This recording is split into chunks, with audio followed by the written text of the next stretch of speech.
Hey guys, my name is Stefan Botanist Cool. Today, we are playing the Great Ace Attorney Chronicles with the Ace Attorney expert herself, Katie. Katie! Guys, I promise this time we're not going to spend 20 minutes talking about the Legend of Zelda movie coming up. Well, that remains to be seen. I make no such promises. I do want to say, I found it really funny that Matt Pat decided to do a game theory video today about how Wind Waker Link isn't a hero, doesn't have the soul of the hero. I'm like, yeah, we know that. The one thing he did point out that was interesting that I did not recollect, that I did not put together, was that after that Link did kill Ganon, Ganon never came back in that timeline. Because Ganon's curse is tied to the soul of the hero, and because the soul of the hero is no longer in that timeline and someone else killed Ganon, Ganon's gone. That, I don't know what you're talking about, but it sounds interesting. So Wind Waker, Phantom Hourglass, and another game after Phantom, the Spirit Tracks. Yeah. Well, I mean, no one pulled the sword from Ganon's head underneath the entire ocean, so... Yeah. Yeah, it's true, but he also was turned to stone and stabbed to the brain. I feel like that's a pretty solid way to say he died. I don't know about that. Like, did you watch Twilight Princess? Yeah, but after Twilight Princess, he was reincarnated into a different Ganon, wasn't he? I just mean that he was, like, stabbed through the heart and then was completely fine. Yeah, okay, fair enough. Listen, all I'm saying is that Spirit Tracks and Phantom Hourglass did not have Ganon as a bad guy and had new swords, obviously because the Master Sword's now down in Old Hyrule. And honestly, what was that about the soul of a hero? Because I didn't know that Link was not tied to Wind Waker. Link was not tied to that because it seems to imply that it should be. So Wind Waker Link, the King of Red Lions, when talking to like King Jabu's kid or whatever, hey Chip, he says this kid has no connection to the legendary the legendary soul of the legendary hero, right? I did not remember that, but that. And not to mention, he's also not from Hyrule. Like not as in not from Hyrule, the underwater Hyrule. I mean, the furthest point south in Hyrule's map is significantly more north than Outset Island is. Like he's literally out from outside the boundaries of the Kingdom of Hyrule. And apparently, I mean, he's still a Hylian. He is. Like he's still. So I think, and the Hylians being part of the Kingdom of Hyrule, like. I mean, I think he's still Hylian. Yeah, but also, this kind of goes against. This kind of goes against Twilight Princess's one too, maybe because I don't remember Twilight Princess's lore. They're in different timelines, anyway. Yeah, but the thing is, there's also lore stating that the soul of the hero needs to be like a Hyrulean knight and or appointed as a knight, which everyone is except to my knowledge Twilight Princess and Wind Wakers. I feel like that's not correct. I feel like there's definitely other links that aren't knights. Or related to knights. I feel like a lot of links or related are not to knights. Like the Oracle's links, I think, had their uncles were knights. But again, I have to go through all of them fucking again. I don't remember all of them. That was the evidence. I think the big evidence is just the King of Red Lions saying he's not the legendary hero. Straight up. Yeah, that one. That's what it is. That I need to see again. Isn't the Twilight Princess Link the son of the Hero of Time? No, the Hero of Time was the Shade. The Shade hero of Twilight Princess. He ended up teaching the Twilight Princess guy his fancy moves. Or what? What was the thing that you just said? Sorry, I was on a different thought and then I lost it. Chip was asking about the Hero of Time being the son of the Hero of Twilight, and I'm like, no, the Hero of Twilight was taught by the hero time after the hero time became the hero shape.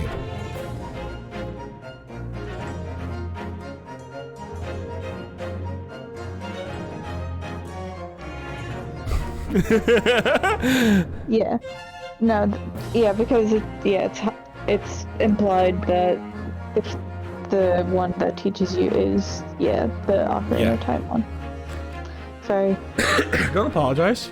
Yeah, I think the King of Red Lions is the big proof. Honestly, I think that's the only proof we really need. I want to reread exactly what he says because I want to see like if he says like I do not sense the hero's power in him, or if he says something else. I think if I recall correctly, he says he has no connection to the legendary hero. But yeah. It could be true, and it could Schrodinger's father. That's what you're basically saying, Chips. It's Schrodinger's father. All right. See, guys, it was only like 6 minutes of Legend of Zelda, non-movie stuff. It was video game stuff. I just will never forgive them for making Link right-handed because they switched it because people, I guess they're like, oh, the majority of the population is right-handed. We can't have a left-handed Link. I can't. They switched it, and then they forgot that he was left-handed. So then, not Tears of the King, Breath of the Wild came out, and they made him right-handed because they were like, oh, the previous Link was right-handed, but he should be left-handed. And then they made him lose his arm, and they still didn't make him left-handed. Yeah, no, you lose your dominant arm, get a fancy new arm. And not only that, you've beaten Tears of the Kingdom, right? Not yet, don't tell me. Okay, never mind. All right. I was about to say something. I was actually talking to Elijah about the same thing, and I go, there's one part about the end that's so good. You're going to love it. You're going to fucking shit your bricks. I would prefer not. You will shit your bricks. It's going to be terrifying what happens in a fight later on. Every brick. He could use both. He could be ambidextrous. He could be ambidextrous. Could be ambidextrous, but as a lefty, I loved having Link as my left-handed representation, and they took it away from me. We did find out the other guy. Who's the other guy? Something Ego? What? Who's the critic in Ratatouille? What's his name? Something Ego, right? Oh, I never watched Ratatouille. Well, anyways, I figured out, guys, that the critic in Ratatouille is left-handed too. So there's another one to add to the lefty, to the lefty club. So if you ever want to know any famous lefties, the guy from Ratatouille and Link. Everyone, please remember that Link is left-handed. Don't swallow the lies of the right-handed Link. I'm so surprised they didn't have a left-handed mode. Did they have a left-handed mode for Skyward Sword? Yeah, because that one was motion controlled. Okay. Tears of the Kingdom, Breath of the Wild, I don't think anyone really played with motion controls. No, except for the bow and arrow. But yeah, so I don't think you could switch. Are you gonna say that the guy on the scene is the same from the this guy is not the guy from Ratatouille? Do you know the most interesting though is so like in the GameCube version of Twilight Princess, Link is left-handed, but they're right-handed people exist. So for the Wii version, they flipped the entire map. They mirrored the entire game. That I do know. They literally just mirrored the entire game. For the softy right-handed people.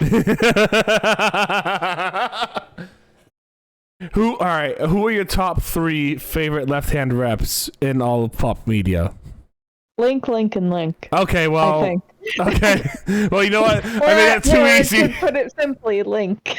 I made it too easy on you. There's so many links. Did they do that in Ocarina of Time? I don't fucking remember. Honestly, I never beat Ocarina of Time. I think it's overrated. Ocarina of Time, he's left-handed. I'm pretty darn sure. Yeah, he is. You got to block with your right. I remember blocking the Deca Scrubs with my right. Mask. Yeah. You can see it in the amiibos too. If you have amiibos, like it's. I have my amiibo cards. Hold on. Are the amiibo cards left-handed? These are like knockoff ones. Yeah, they should be. Nope. Because here's the thing. So here's the thing. The amiibo cards are not official art. These are they follow Tetra's example in the Wind Waker. Wink. Hold on. Show me the blasphemy. Okay, I'm gonna show you this example. I'm putting it up to my screen, so you'll have to wait a second to assume. So this one. He's right-handed in this one. It's completely not Link. It is hilarious. It's bad. Yeah, I mean that doesn't look like Link anyways. No, it doesn't. But this is one of the Link ones. Let me see if I can find another. Oh wait, hold on. There is one that is left-handed. There's this one. This one is a left-handed Walmart brand Link. Nice. And then there, I don't know if you're left-handed, do you pull the bow or do you hold it? The one you draw back with is your dominant hand. So the one that holds it is your non-dominant hand. So then left-handed bow Link. Yep. And actually, all right, half of them are left-handed Links, half of them are right-handed Links. Never mind then. There's another left-handed Link. All right, so I guess for this one they're just like he's ambidextrous now. All right, I lied. Only 2 of them are right-handed. They decided to put 2 of them as right-handed, and the rest are all left-handed. Okay. Just like the actual game. Basically. Oh, that's funny. What was this guy's name? What was this guy's voice?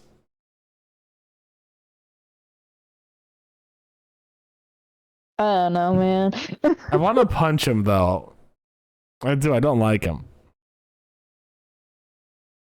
I want to punch him.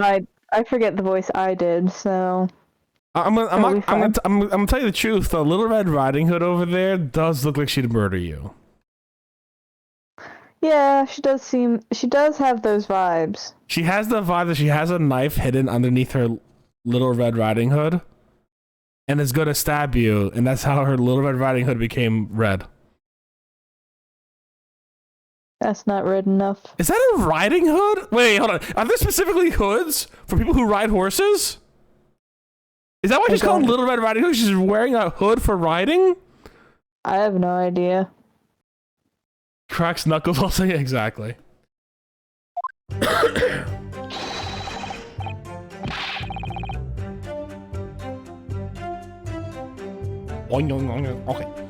We got the whole thing from start to finish. We did everything from the moment that they went in the building. Wow, I gave him like hillbilly vibes there for a second. What should I even give her for a voice? It was less than a minute after the Reaper had gone inside that we all heard a big bang. Seems to me that the cricket talking quicker one gossip can't wait to see what happened. I ran into the room because he was the Reaper, gun in his hand, standing over the dead body. Scared after death, so I ran off to find a copper. That's not her voice. I don't know what her voice is. Maybe I'll find it eventually. We'll figure it out eventually, right? I don't know what this guy's... I did 2 completely different voices for him so far, so... If these witnesses were there the whole day and saw everything, who did they see going inside the building? Only the victim, Inspector Gregson, and the accused, Baroque Van Zeeks. I see pictures of that Reaper in the paper. I know what he looks like. He gives off knockoff Ash Ketchum vibes a little bit with that little head twirl of his, doesn't he? He's just like, I'm trying to be cool like Ash Ketchum. I wear my hat cool. Go Pikachu. And just between us, folk love stores like this. I've made myself a tidy sum already. Wait, the room was just one of several flats in the building. Someone from another flat could have done it. Excuse me. All of those flats on Fresno Street are unoccupied. We only have a serious homeless issue, and we do not want to give anyone else these homes. Of course they are. They're small, damp, dirty, and expensive to boot. The room which the inspector was found is the only property in the building that is currently leased. And we know the leaseholder's name, don't we? It's Hugh Bone.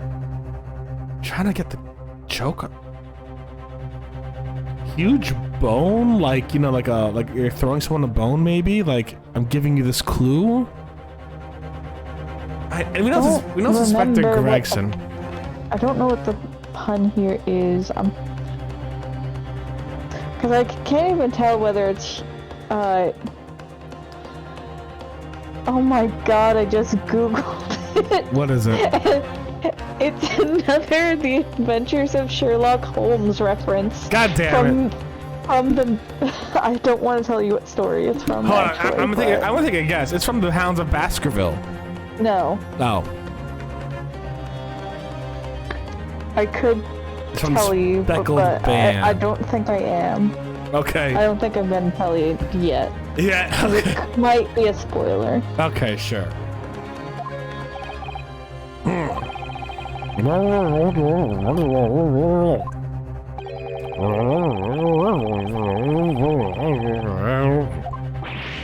No! Thank you for your candor, my lord.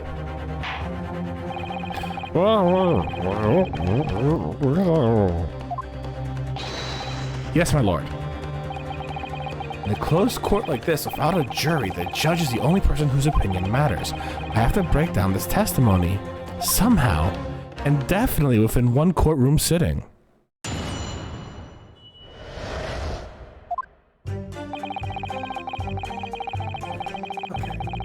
Let's see.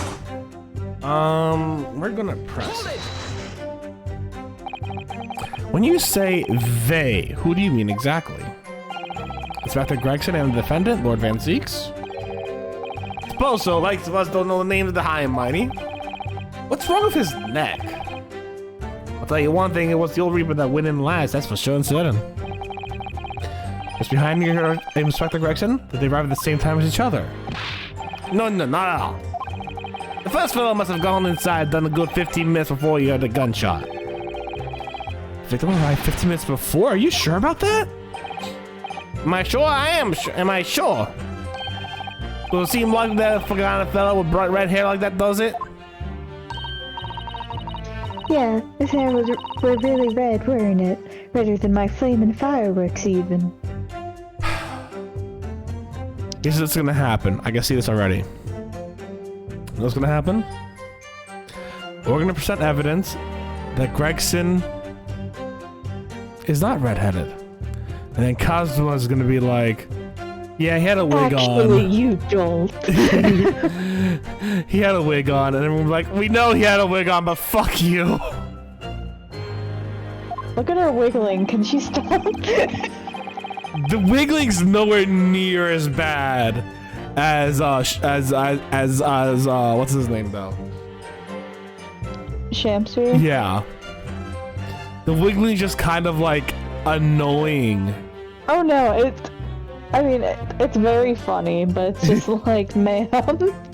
Please, ma'am. We're in a court of law. You know what they'll do with that? Hold on, wait.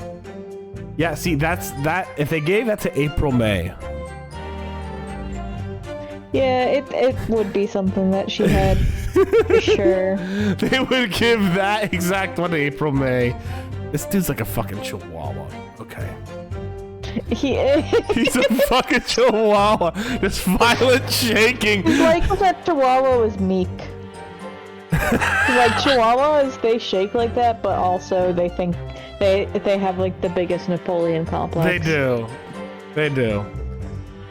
That's the fire punch on my eyelids, that is. Wait a minute, you're saying the man was a redhead? When you listen, chum, he was his redhead. A big old trunk with him as well. But Inspector Gregson's hair isn't red, not by any stretch of the imagination. Did you say Grayson because his hair is graying? I didn't think so. But oh, okay. I thought you said Grayson. Maybe I did. By accident? I don't know. Yeah. I didn't intend to. It seems that the likely person you saw wasn't in fact Inspector Gregson at all, but some other third party. See? What I tell you? At least you don't have to object. Yeah, that's true. No, I hate to break it to you. The witnesses are correct. What? He broke into Herlock's lab idiot. and drank his potions. You stupid, pretty boyfriend idiot. Let's look at this photograph of the victim taken at the scene. Wait, why is the blood at his head? What? There's blood at his head. He was shot in the abdomen, wasn't he? Isn't it like leaking up or get the text? We gotta get the text box out of the way. Yes, we'll inspect it once we get this thing. Any red hair? Oh, that's you. Red hair piece. Of course, we saw one on the floor when we investigated the scene, didn't we? So I refuse to believe Inspector Gregson wore a hairpiece, though. So why on earth would he have been wearing something like that? What? Really?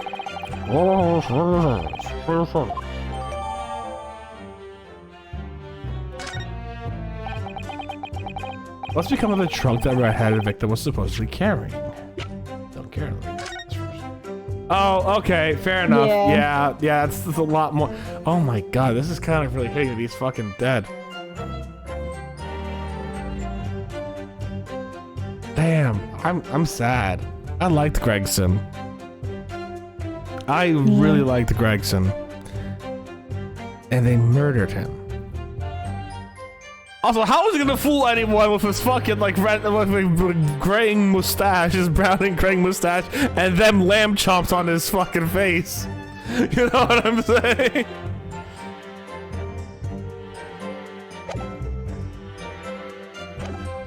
True. Although, I don't know.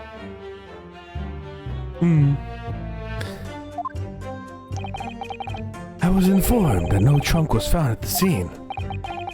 So it just appeared. What do you expect us to be watching the building every second, do ya? We definitely saw him in the dock going in, though. No question about that.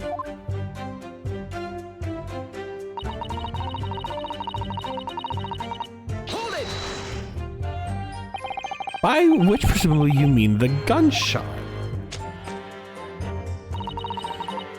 I sell these little things, don't I? How would I know what a gunshot sounds like? I've always thought it probably sounds a bit like this, doesn't it? I find it funny that, so whatever that, like the red phosphorus strikes on the side of matchboxes, her dress has to be made of that shit, doesn't it, to light a match like that? Maybe. You say you heard the noise almost as soon as you saw the defendant enter the building.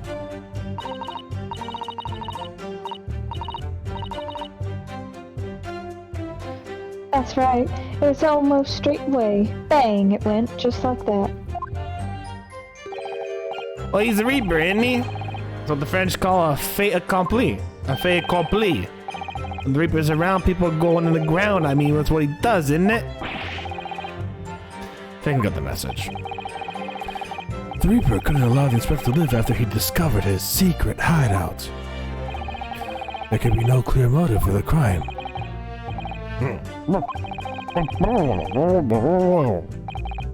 Right.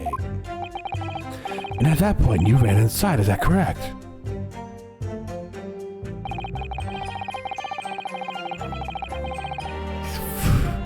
Maybe a Pomeranian. So when Gossip ran in to see what happened, did you go too? Well, we are very happy seeing all the signs of that, and I can't move very well. You were way behind, presumably, with that sandwich board around your neck and that big sign in your hand. What a great burden you bear. Pardon me for asking, Mr. Sandwich, but is it possible you and I have met before? There he goes.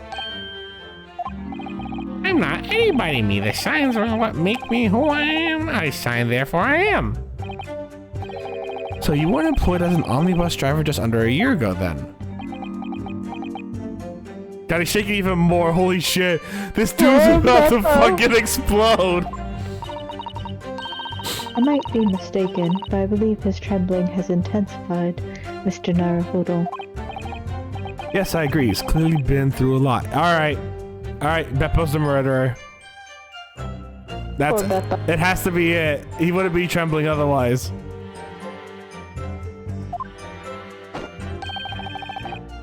Hot what?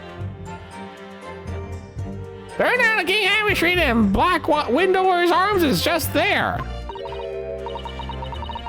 Oh dear, you've made him hide behind a sign. What a coward. Life is full of surprises. There's like 10 people in London. and we meet them all here. Basically. So then, you were the first person to arrive on the scene, is that right? Then I was, kicked the door open like a professional, I did and yelled out, "What's going off here?" Lord Van Zeeks claims all he heard was a man scream, though. It was dark inside the room. No, not dark at all. There were candles burning on the wall. Really? There were felt collapsed on the floor. Between us, it's the first thing I noticed when I got inside. I see. Even though Lord Van Zeeks claims not to have seen any such light on the wall. I say I noticed there was someone standing right beside the body. The accused, Baroque Van Zeeks. That's right, the pale-faced Reaper himself. I was a little shocked, I won't deny it, but I'm no lily-liver coward. So my ground gave the Reaper a cold, hard stare myself. I'm not a coward. I looked at him, then ran. Excuse me. I almost forgot about the feature. We haven't used it in such a long time. Do you have something to add, Mr. Sandwich? Really, nothing to me. Empty in the head I am. Just 2 slices with no middle. It's not a sandwich then, it's just bread. So I don't know what you want with me. I think that maybe you just remembered something. Having heard Mr. Gossip's last statement, I mean. Well, what I think is we're all nothings, really. We did try to dress ourselves as something else, but at the end of the day, we're all just street sellers. That's enough out of you, Sandwich. Keep your trap shut now. Unless you want us to make you a real sandwich.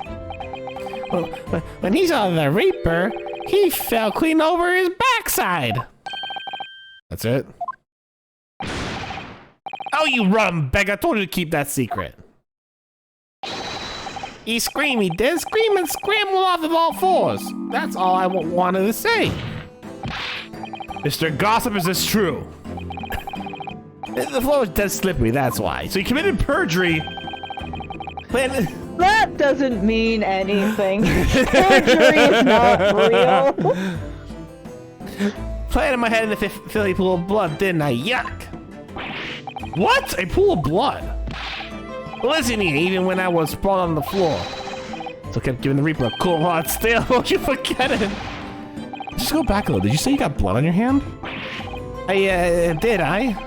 Happens to the best of us at the time, don't it? No, it doesn't. So I was scared and I slipped over, but we can keep it between us, can't we? No, Mr. Gossip. I'm going to have to ask you to add that information to your formal testimony. Oh, if I must. What happened to his neck?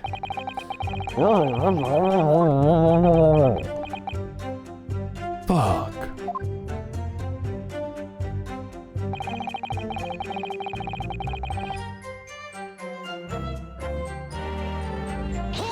Well, I guess this is what we're going to be fucking proving against. You wiped your hand on the floor? Well, who wants blood on his hand, eh? Horrible stuff. And they might have thought I'd done it. No ta.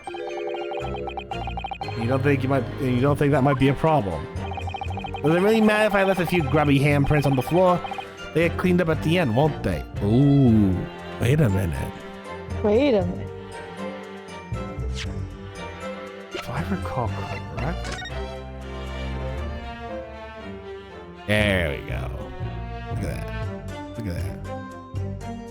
Dun dun dun. Man's a fucking liar. Don't make a fuss of the messages from all of us.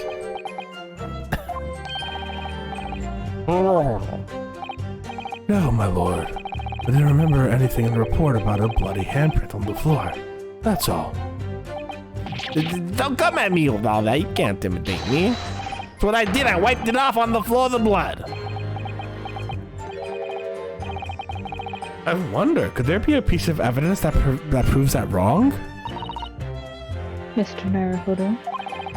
I don't have all the answers yet. But I think we may have just uncovered a vital clue.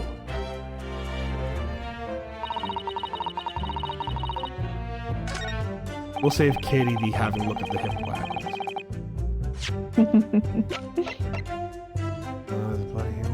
I mean, it doesn't bother me so much. It's just like, she's really going for it, huh? Yeah.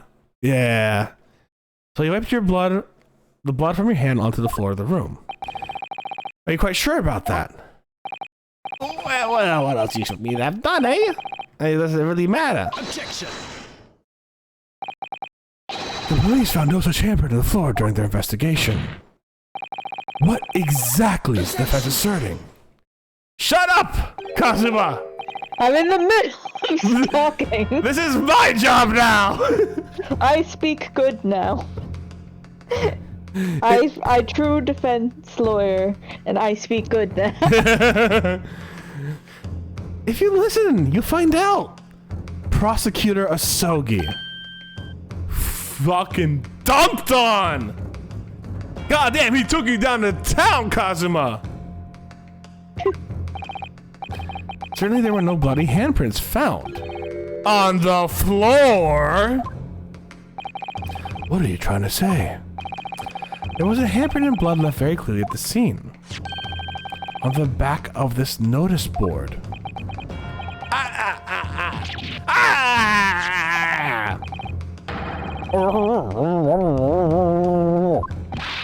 Hey, get that right. That's my right hand. I knew. I'd know it anywhere. Hot actual hero. Okay, that's what it says. The witness very definitely testified that he wiped his hand off on the floor. And the hairs on the back of the board are irrelevant. Objection!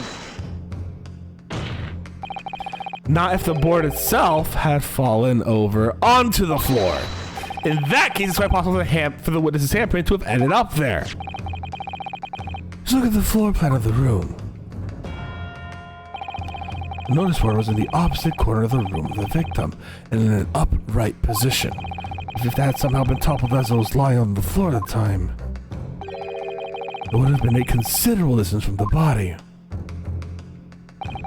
I fell over when I came across the body, so it was basically right next to the corpse, not on the other side of the room. In other words, the defense's dissertation is contradictory. Yes, it is. You fool! I am the defense attorney. I do the turnabouts. There's a very definite contradiction here, for which must be a reason. I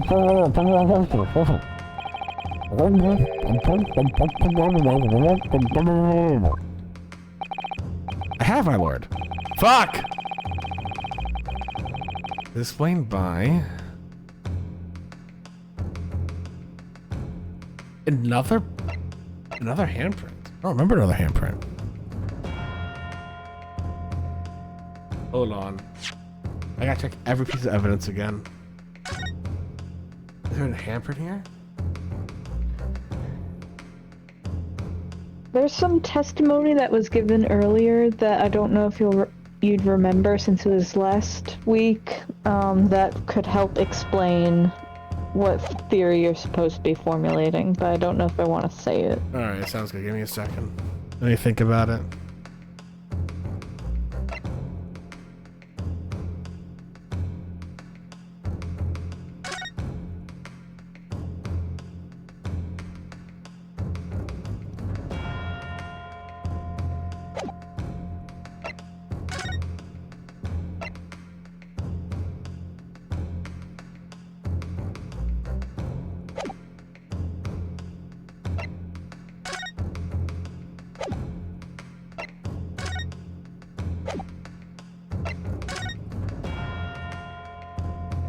No handprints. There's a key in this guy. The key probably goes to that trunk now that we're thinking about it.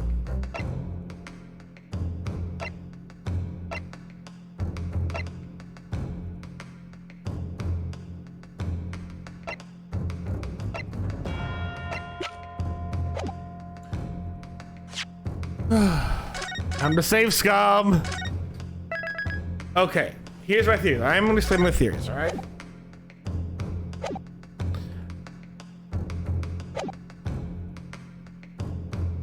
Clearly, he could be giving false testimony. It's not like he hasn't already perjured, right? Van Zeke's testimony said that in the corner the body wasn't there when he started, and then it was there later on.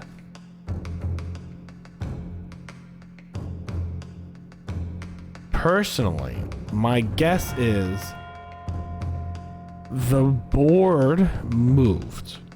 It had originally been blocking Van Zeke's view until the guy moved it and pretended to open the door.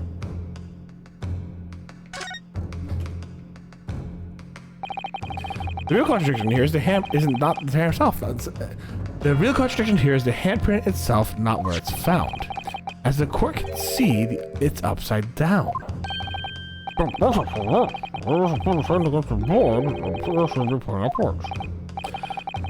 that tell us? It tells us one simple fact. When his handprint was made, the board must have been lying on the floor as it previously suggested. Which means that after the incident, it must have been moved! What? Yeah, I was right. You're claiming that someone moved the notice board after the shooting. Then tell the court who. I don't know that yet, but the point is, when you consider all the testimony we've heard so far, you can be very clear on one point. The position of the notice board at the time of the incident, my lord.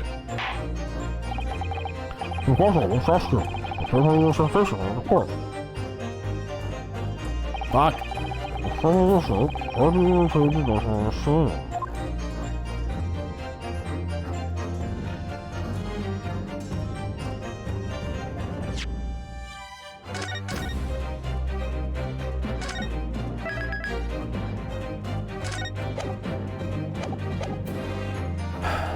Guess it's like right here.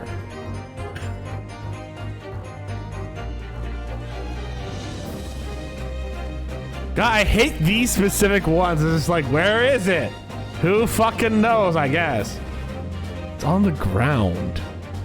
The door opens that way. He looks through, he doesn't see anything on the left. Take that! This is the only possible location. Okay, I got it. The court was thinking back to the testimony given by the defendant earlier. He said that when he entered the room, it was dark. He couldn't see the body. Back! But if the notice board had been here, the body would have been completely hidden from view, and the light from the candles would have been blocked, making the room appear darker. But the accused also claims that the victim's body simply appeared before him. That's true. Or, in his precise words, just as I picked the firearm up to examine it, the door flew open and I heard a man scream. It was only then that the body of Inspector Gregson appeared before me. I don't know about how on the scream, but he was talking about me and no mistake. Because it was me, I kicked the door open. Look again at the floor plan. Consider what would happen if the door and the room were thrown open with force. That can't! The door struck the notice board, knocking it over, and making the victim's body visible. My client has told nothing but the truth! He simply described what he saw.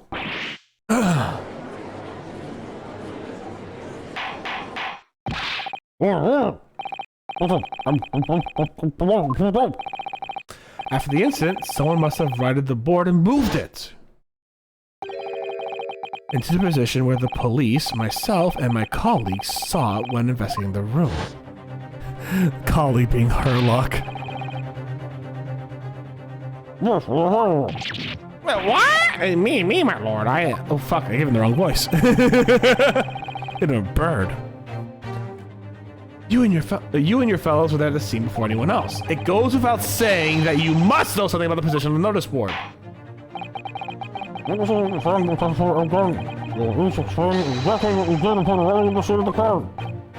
Hey, stop looking over your glasses at me. I got the message.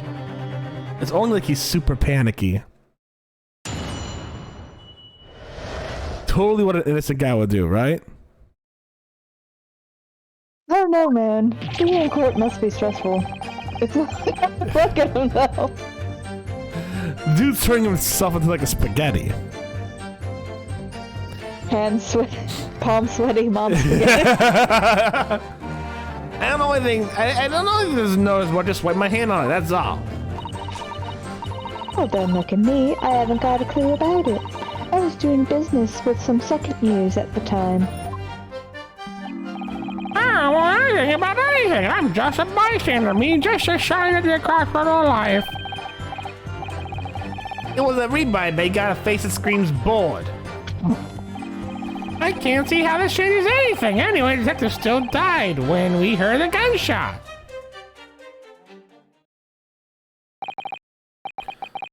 So none of you can elaborate further. Shaken by the crime they witnessed, and left only the light of a few candles and an oil lamp wish to see. We can't expect these witnesses to be able to give a more precise account of what happened. That's right, yeah. It don't pay to expect too much. These man's endless quest for knowledge is destroying the world. What I think, stay ignorant, people. Stay dumb and stupid. Do you really? In any case, as this testimony shows, even if the notice board was moved by somebody following the incident, it makes no difference. When the gunshot rang out, the accused was the only person at the scene.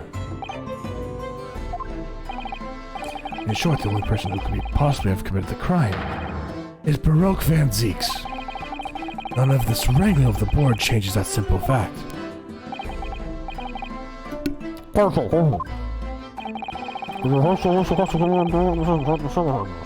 No, I accept the guilty verdict.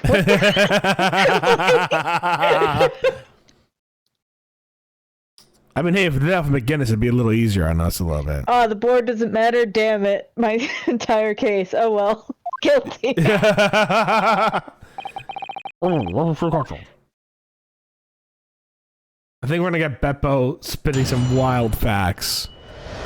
I think we're gonna like cross-examine one of these guys and Beppo's gonna be like, well, actually, I shot him. You know? Something crazy and fucking wild's gonna happen with Beppo. So you admit there was a board you wiped your bloody hand on? And man, what's to admit? It's plain as day for all there to see. A smashing print of my right hand. Perhaps you wanted to hide that handprint. So you righted the notice board and pushed it into the corner, did you? And now, imagine the weight of that great lump. Do I look like a powerful, well-nurtured man? Oh, you see anyone else moving the board? Yeah, I got nerves of steel, I could tell you, but even I have my limits.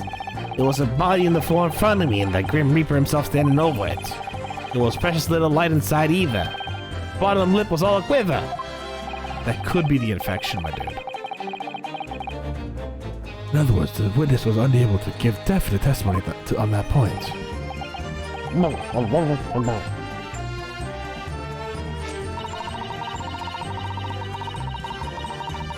Question.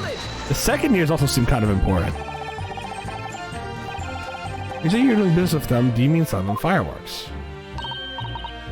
Yeah, what else? There's a priority school just around the corner, see? Those cheeky little so-and-sos have got a plan to blow their school to Kingdom Come. This is... Oh my goodness. This... Yeah. Might not have aged the best. No, it didn't. It didn't age at all well. Aha. I've been telling on them, letting their teachers know what they're up to. Okay. Oh, you have. Yeah, wouldn't want anyone to get hurt. So I let the school know the kids are playing with dodgy toys. Then, praise the Lord, the teachers take all the fireworks off them. And then, praise the Lord again, all the kids come back. That's brilliant, actually. What a racket. Of course. And sometimes the teachers give me a little bonus to thank me for letting them know. It's a busy old life selling explosives.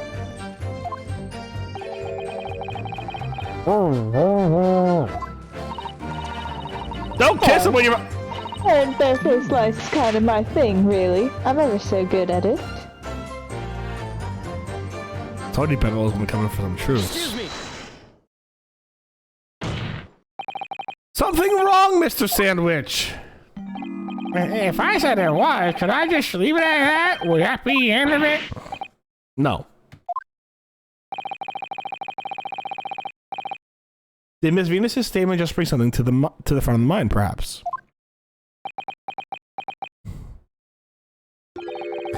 Philosophical thoughts. Deep philosophical thoughts. Let's say there was a great liar. And that great liar said without batting an eye, telling barefaced lies is my kind of thing. I'm ever so good at it. Would those words of hers be a lie too, or the truth, in which case she's not a liar? Oh, it's a hellish paradox, that one, don't you think? I'm not entirely sure, to be honest. But it seems to be that you're suggesting Miss Venus has been lying, are you?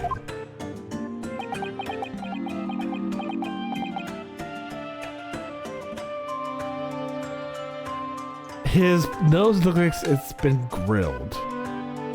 Like a sausage. Yeah. What are you on about, old man? Trying to cause trouble, are you? Keep on like that. I'll murder you. And I'll wrap your whole body in firecrackers and set 'em off. That'll give you something to tremble about. I was right to compare it to April May. That's all I'm saying. So Miss Venus has lied in her testimony. Is that what you're saying, Mr. Sandwich? Well, if it means I'll be burning the hellfire for the rest of my days, so be it. Yes, that's what I'm saying. Can you elaborate, please, sir?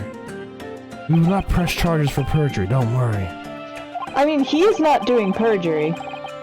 No, I mean for her. Old Blabbermouth here headed for the room where the gunshots seemed to come from. But there was someone else who crept up the stairs behind him, too. That's right, that rotten liar over there.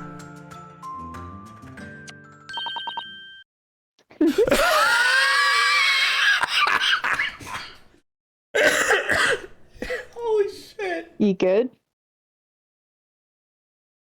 Oh. That's the same bullshit that Venti does when he goes, tee-hee, I accidentally killed everyone.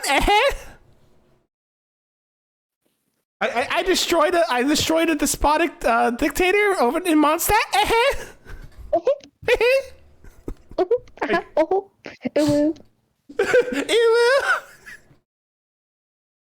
Nobody clip that. That's probably like audio hell. I'll clip it, don't worry. Do not. I will clip it. Something should be forgotten. She cracks me up, but at the same time she terrifies me.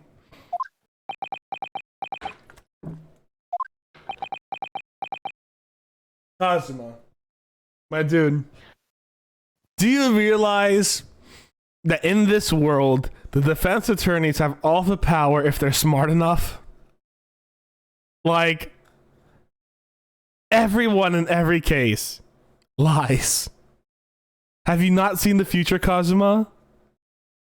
Have you not seen the future of what your best friend's great-grandkid will do? I don't think most people can see the future, Steph. I can, 1 second at a time. I don't think you can see the future.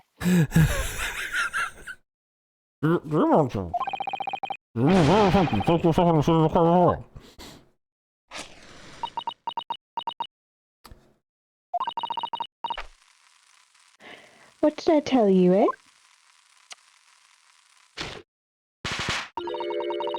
I said I was good at telling barefaced lies, didn't I? So no perjury here. Yeah, you mentioned it. Well, that revelation rocked the whole courtroom, didn't it? Who knew firecrackers pack such a punch? Well,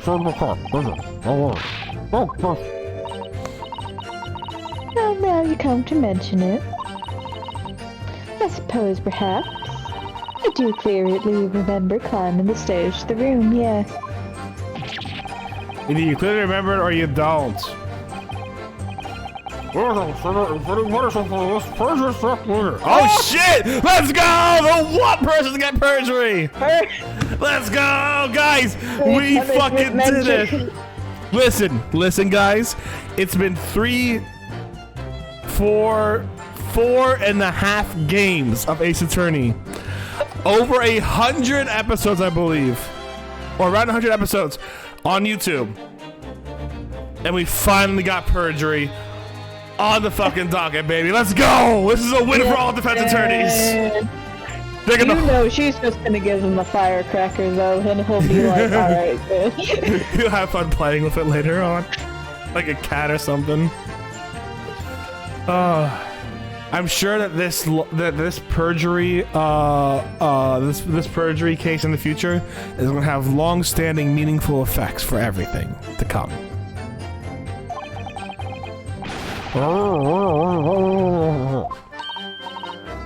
Oh yes, my lord, of course.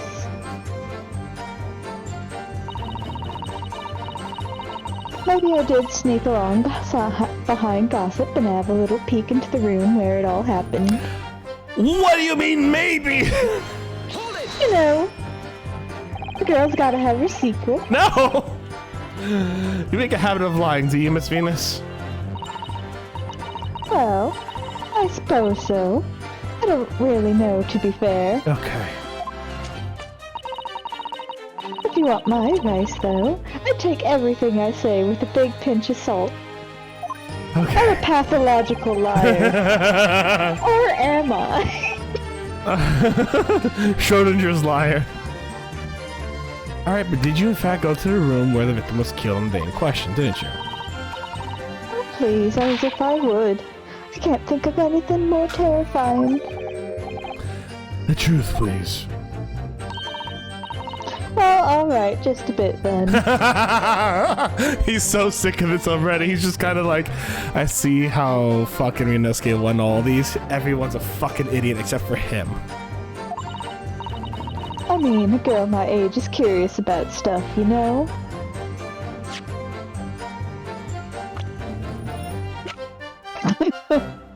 Fair enough. Fair enough. Fair enough. I'm like, what's a girl? I mean, like, if she like what's like a what? Low 20s girl gonna be curious about dead bodies for with? You know, like if it was Scythe's apprentice, sure, but you also sure? Still? Did you touch anything at the scene? Oh, please, as if I would. I mean, there's a dead body on the floor. The truth, please. Well, alright, just a bit then. I'd look to see if there's anything I could sell. So I did give the place a once-over, but there's nothing to write home about. Right, now I hesitate to ask, but you didn't move the notice board by any chance, did you? Oh, please, as if I would touch anything like that. Just a few bits of loose change is all I had.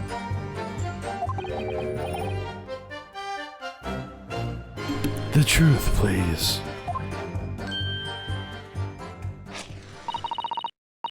Well, alright then. I thought there might be something worth having on but... So I blasted the flipping thing. Sorry, flipped the blasted thing. You're telling us you did move that board. I think that did slip out, didn't it? You piece of... The funny thing is, as the defense attorney, I'm like, you piece of shit. As Cosmo, I'm like, you piece of shit.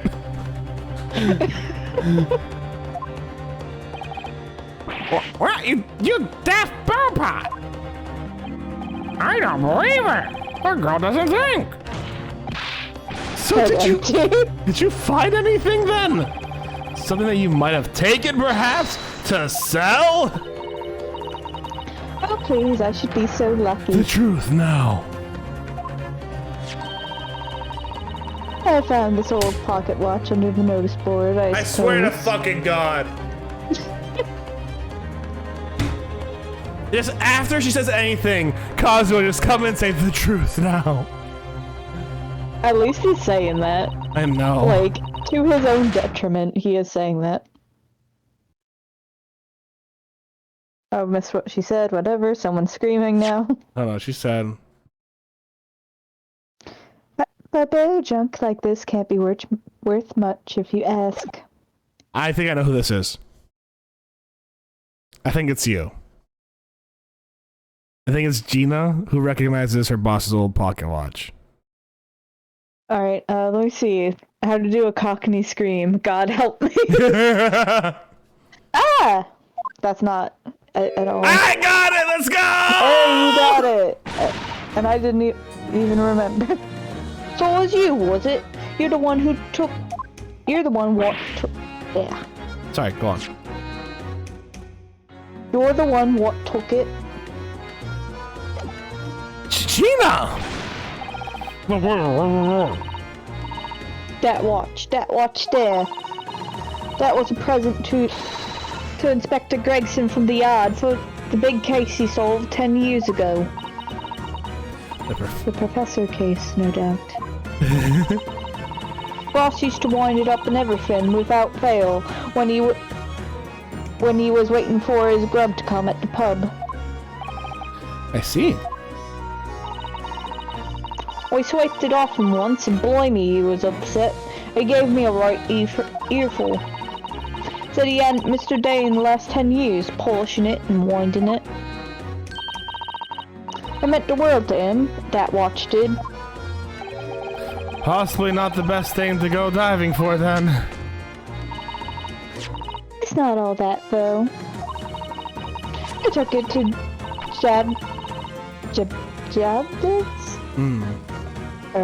that night to ask how much it was worth. The old dealer wouldn't touch it. Wouldn't give me a penny for it. Said it wasn't working. Knocked about and worthless, he called it. Oh, I knew I should have lifted it. Kick her ass, Gina, kick her ass. That watch must be submitted as evidence once. Oh please, just so long as you promise to give it back when we're done. No.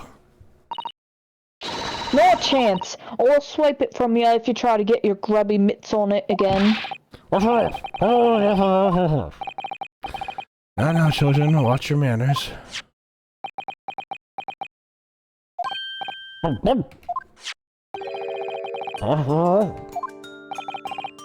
than likely shouted when the inspector was shot. It doesn't tick anymore either.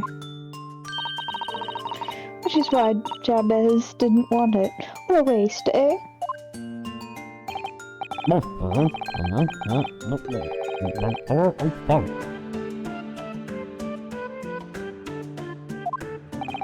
Exactly when the gunshot was heard then. Which supports the prosecution's claim, of course.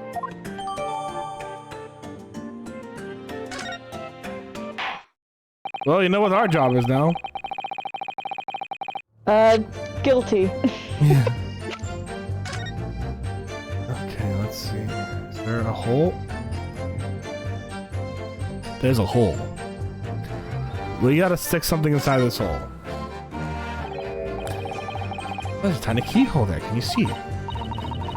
Yes, it's probably for the winder used to wind up the mechanism. Looks like a little unusual, don't you think? Yes, you'd need just the right key to wind it, I imagine. Why do I feel as though I've seen something? Something a bit like a key that's about the right size to fit in this hole. It would be wonderful if we had the key. Let's check carefully over what we've already found. Just let us do it! The glass over the face is really badly cracked. Look! What a shame when the inspector clearly looked after it so carefully. Measurements have shown for repair, don't you? Yes, I should think so. He's very adept at things like that, so a useful man to have around, in fact. I hardly remember that he was a detective. What an odd job, man. Not that attitude.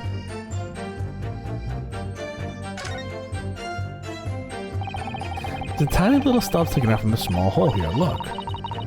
I suppose there must have been a little knob or something on that for setting the time. In that case, it seems we know the inspector took such good care of this watch. It probably broke when the incident occurred, didn't it? Yes, of course. Which could mean that there's a small part of a watch still at the scene, maybe. Means we're gonna visit the scene later.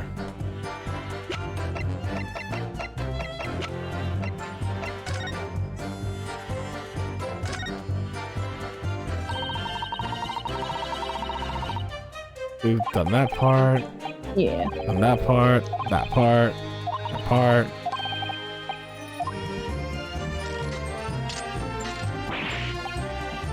Ah, what's that? Appears to be some sort of key.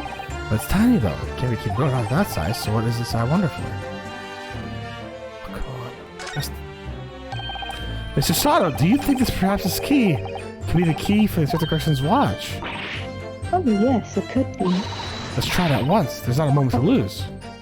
Wait, is that you? Yeah. Oh, oops. Sorry, go on. Mm-hmm. It's working! I knew it, a perfect fit. And look!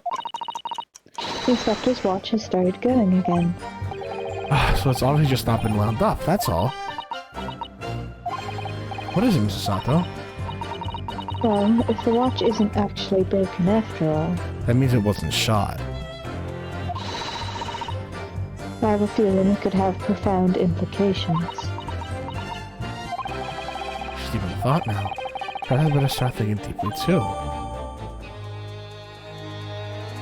Yeah, it's not shot, it's not broke, just the glass broke. It's surface level damage, baby.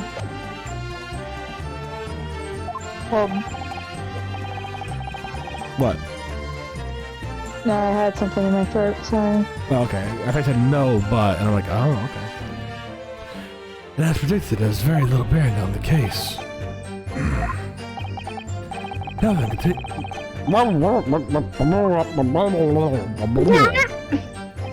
Sounds like a chicken. Okay. Hold it! But you did see what happened in the room, didn't you? This is my whole world. That's all I know, and I will know all of it. When my business is over, I want to hold up my shine up high. So you did go to see what happened. It's not the destination. Fucking asshole. But how you get there, isn't it? Did you notice another sport in the room? If you think about it, we're both the same species, aren't we? Both different. Of the sign family? Yep. What is he gonna say now? So I spot it. I might have tried to trip it out, the sense of rivalry, I admit.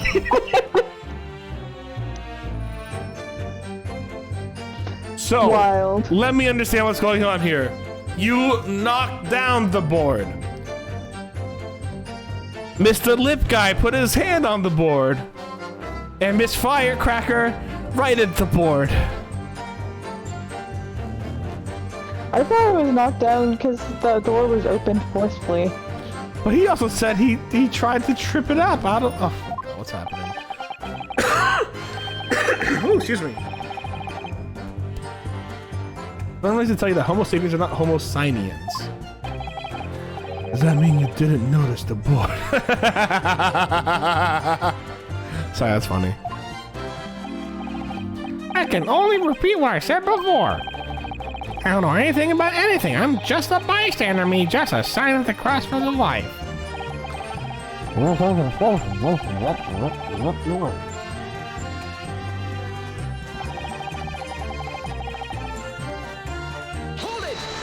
What does that mean? I know, right? What exactly do you mean by that?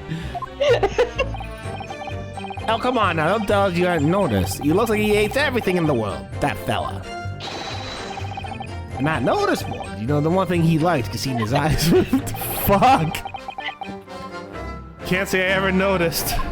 I'll tell you one thing for free, though. You better tell me a lot of things for free. I never took my eyes off the man on the floor or off the Reaper, not for a second. My eyes, they went in two different directions. Sorry. Well, that scared I couldn't, you know. What a fiend might do if you ever look away, do you? If you didn't take your eyes off the defendant, you should be able to confirm categorically whether or not he was the one who moved the notice board. I thought I can't. Reaper did nothing. Such a fucking hassle! I swear to God. Everyone is so dumb. Cosmo's just like, I'm trying to get my revenge here, guys. This is why Cosmo wanted you in the trial. He's like, I want one person who isn't stupid. No. Cosmo's kicking himself because he's like, I thought this was gonna be a fair trial where I could like be a great prosecutor and kick Van Zeek's ass and get revenge on Van Zeek's, but no, I'm stuck with a bunch of idiots, and I just realized this. All my allies are fucking morons. Some pity for Cosmo now, huh? Yeah. No, not really. He doesn't deserve that fucking sword. He doesn't. Not his. It's his sword. It's not his. Not spiritually. Not spiritually. To the best of our knowledge, it is not his. It just cracks me up because you're like that. Like, I know what you're getting at, but it's just like, he doesn't deserve that sword. It's his sword. He doesn't deserve that theme music. It's his theme music. No, it's not. He has new theme music. His new theme music is appropriate. It is dark and a perversion upon his original theme music. It distorts, breaks down, and disgusts and mutates what used to be Kazuma. And now he's just a shell of his former self, covered in a miasma of malice. He's Ganondorf. Sorry? The malice joke. Oh. A miasma of malice. I see. And gloom, too, if you really want to be, you know, that specific. He is kind of gloomy. Yeah, but also fuck the renaming of gloom, of malice to gloom. That's shit stupid. I will forever fight that battle. Yeah, I don't really get why it was, but... They were just like, oh, let's say something new because it'll be fun. I don't know, I kind of like it to a degree, but it's weird that they changed it. Yeah. Alright, glad we cleared that up. Especially because it was being called Malice for 100 years before, and then suddenly they decided to call it Gloom like a year, like 7 years later. What happened to the face that screams bored? I feel your pain, Cosmo. I feel your pain. I think we just present here. The only thing we can really present on. I think that's an outright contradiction, except for the fact that the watch works. Hold it! Oh, fuck, wrong button. It was 5 o'clock in the afternoon. Y'all heard the loud bang, wasn't it? Maybe the notice board fell over. Maybe it didn't. Maybe I fell off. Maybe we're all just boards waiting to fall over. Maybe we're all signs in the wind.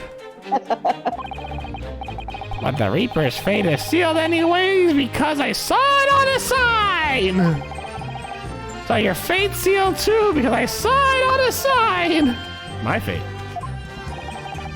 That's right. The defense is fated to lose, and the prosecution to win. In other words, it's all hinges on that single gunshot. He's like, anyways, Kazuma, I'm busy loitering. You can get over yourself. Even he recognizes how full of shit Kazuma is. That's all I'm saying. Doesn't even pay it any mind. He's just like, anyways, I gotta think on this. I've had tougher prosecutors for breakfast, Kazuma. So if I can find the problem with that part of the story... It may be possible to change all our fates. But that's not what the sign says! Of course, none of that changes the fact that I heard what I heard, does it? Not much to go on. As you pointed out, Mr. Naruhodo, there's no question that the notice board was moved, so somebody must have done it. But it didn't happen at the event, so... maybe Kazuma's right, and it's not relevant to the case. But it seems to have been deliberately positioned so as to hide the body from view.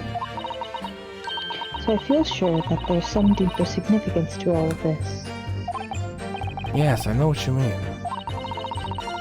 I've no doubt there are more clues to be uncovered. You're on the right track, I can feel it. So follow your instincts. Alright then.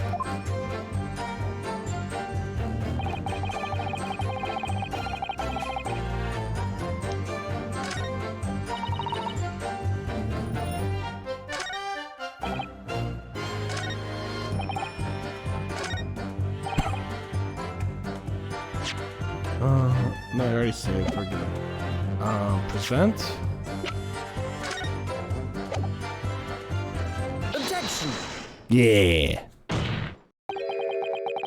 I'm afraid that's not the case. Ah! That's where I got his voice from. The dog of wisdom. Oh my goodness. Wait, I hear it now. At the scene we found this key to the one inspector's pocket watch. Key. And having wound the pocket watch, we discovered it still in fact works. You see, the watch didn't stop because it was broken at all. And that fact completely undermines one of the most fundamental purposes on which the entire case has been built. What? Yeah,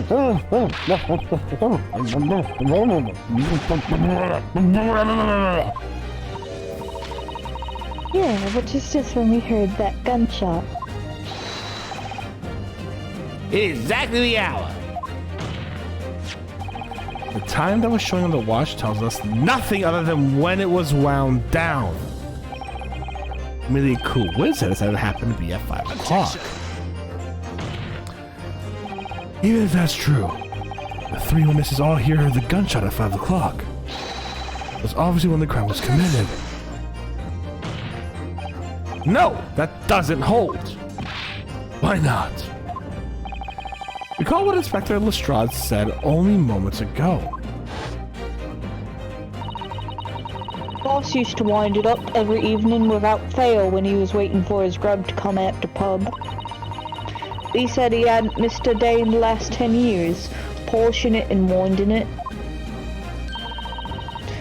It meant the world to him, that watch did. The victim was in the habit of winding his watch once a day in the evening. We can reasonably assume, therefore, that he wound a timepiece on the evening before he died as well. But if that's the case, you wouldn't expect the watch to have been completely wound down by 5 o'clock the following day. In summary, the evening before the day of the incident when the gunshot rang out in that room, the inspector was already unable to wind his watch. You can't mean! What would stop a man from winding his watch if he's been in the habit of winding it every day, every single evening for 10 years? The obvious answer is that he was already dead!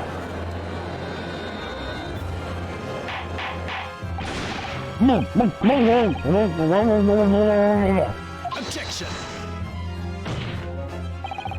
Extraordinary isn't the word, it's absurd! You claim he was already dead the night before. Do you really think Scotland Yard's corner would move up something like that? Well, On that subject, there is something rather surprising. There's actually an omission in the coroner's report. The time of death is not noted. That's right! Wait a minute, you forgetting? Feeling my legs went from under me when I kicked that door in. What do you mean? Like I said, I planted my hand in the dirty puddle of the blood. Yes, so the victim's blood hadn't dried. It was fresh.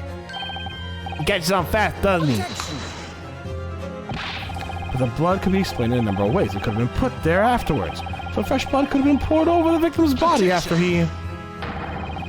Does my learned friend think that the fresh blood is available on every street corner?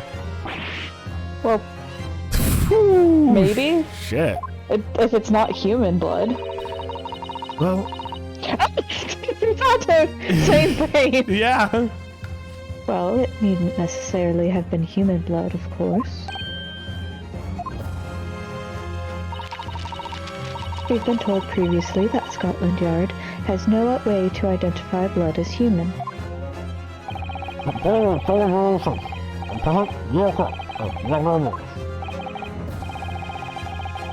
So then chicken's blood could have been used, for example. It's certainly a possibility that it wasn't the inspector's blood at all.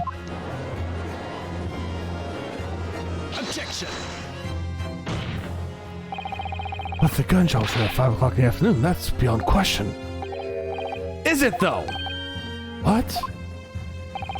Given that the time of death of the victim has already been called into question, isn't it beyond the realm of possibility that what these witnesses heard wasn't a gunshot at all? Please, what are you trying to say? As she throws out the exact item we think might have... Did you want a hint? Here's a hint!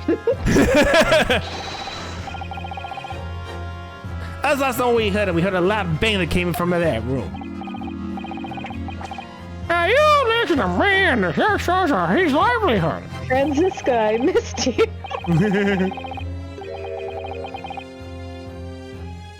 I don't doubt the whip, I just got it.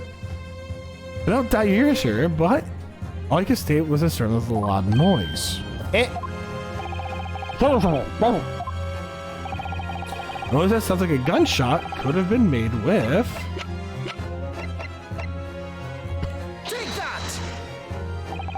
something like this. The culprit could have set off one of these to fake a gunshot. Now, hold on a minute. Are you saying I did it? My pretty little firecrackers only make a little pop anyway, see? Not 100 of them together. The Venus special that you sell for 600 pennies sounds like this. As the court can now attest, it sounds very much like a gunshot, in fact.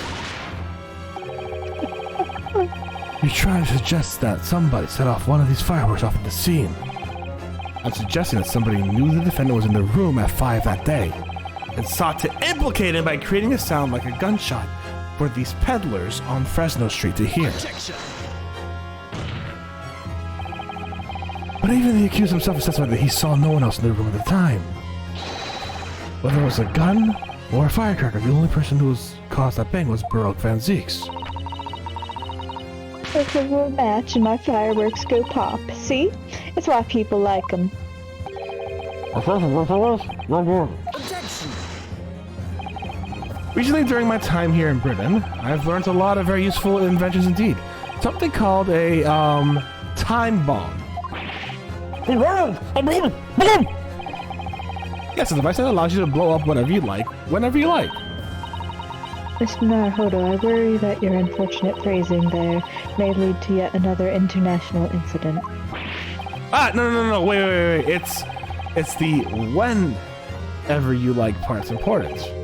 A timed device. Yes, exactly. A timed device. Something of that nature could have been planted at the scene. A device that was used to produce the sound of a gunshot long after the culprit had left. Fuck! I believe in you, Steph.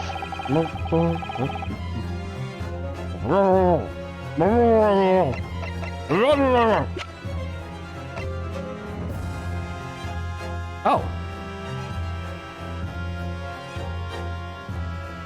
Oh! Take that! At the quarters, yeah. Like here's the thing: you put the candle wax in, you put it in there. Oh my god, yeah.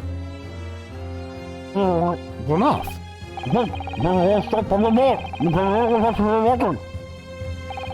I don't think that's possible, my lord. Not possible. Why? Because of the scorching. There's a gunpowder scorch marks clearly visible on the broken candle.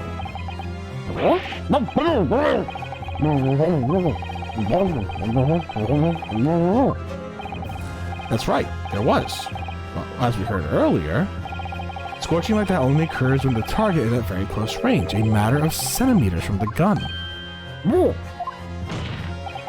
Which means the scorching of the candle can't possibly be the result of a gunshot. You're suggesting it came from the fireworks. How can it be, eh? Wrong voice. The fact that there's visible scorching on the candle suggests that the fireworks must have been right next to it when they have exploded. Or to put it another way, the candle and the firecrackers were joined together. The culprit somehow attached the firecrackers at a point partway down the candle. After the killer had left the scene, the candle slowly burnt down along with the other two, until eventually it ignited the fuse and the firecrackers generated a loud bang.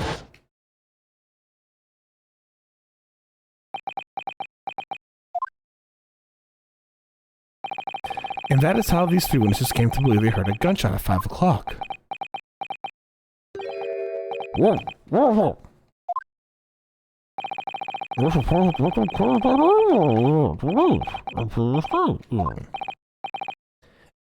Now, you hold your horses! Well, I was going in the building, remember? I couldn't forget the flame-colored hair. I couldn't forget the flame-colored hair, even when I wanted to. The person you saw entering the building wasn't the victim at all. Consider this. Obviously, anybody can wear a wig. So the person these witnesses... Anyone can wear that maid outfit, even me. Woo! Do you remember that? Yes, I do! Oh my god. That was Edgeworth saying that, right? No, that was Phoenix saying that. Okay. I just know that we have pictures of Edgeworth in that maid outfit, and boy, his legs are smooth. I repressed that image out of my brain. Why? It's not bad. It's wholesome. I guess so. Like, it's not like a lewd picture. It's just Edgeworth in the maid outfit, and he looks cute. I guess so. Why can't he look cute, Katie? You know what? Fair enough. That was judgy on my part. I've learned from my mistakes. YouTube apology coming out soon.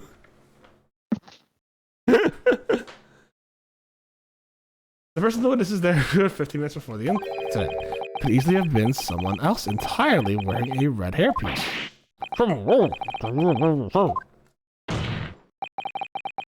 It's the same person who contrived the firecracker trick. In other words, it's Arthur Gregson's killer!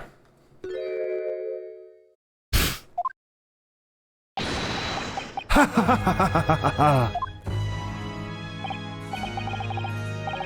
Oh, very impressive, Ryunosuke Naruhodo. Let me hear this.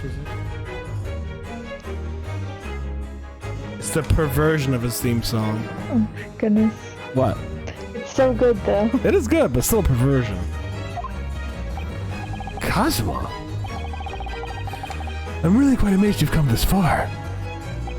But after all, wasn't I the one who told you that you had all the makings of a great defense lawyer? I also noted the lack of time and death in the report, a stark omission. But as far as I'm concerned, the whole country's justice system leaves a lot to be desired. How is that evidence of anything?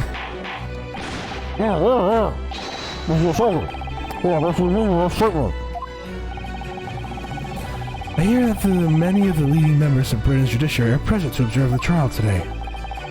Okay. Is Cosmos Asogi actually with Baroque Van Zeeks? Or is his beef actually with the entire UK? And he has somehow contrived a plot to do all of this to prove that the system's absolute bullshit. Legitimate question. I think this line right there, I hear that many of the leading members of the British judiciary are here to present this trial today, and the fact that he might believe his father was falsely accused of being the professor is him basically saying, I have brought my friend to be like he's playing like some Palpatine level endgame bullshit, right? Where he's setting up his people and his places in the right thing. He sets up Ryunosuke to be the perfect defense lawyer. He doesn't plan to get killed, obviously. But, you know, that's just a little hiccup in his plan. He sets up Ryunosuke as a defense lawyer in order to get him to become the best defense lawyer possible. Then he becomes a prosecutor. And he becomes a prosecutor to show how bad Britain's jury system is by making a case so compelling that he framed Baroque Van Zeeks. To show how fucked the case is. Maybe he was even working with Gregson. And when Gregson died, an unrelated situation. No, he wasn't working with Gregson. He was out of the country for a little while. All I'm saying is, it sounds like Kazuma is not here to take down Baroque necessarily. But Baroque is the easiest way to get past, to get evidence, to get to his goal. To take down Baroque is to take down the entire British judicial system and show that it is a fucking shithole, in his opinion, not mine.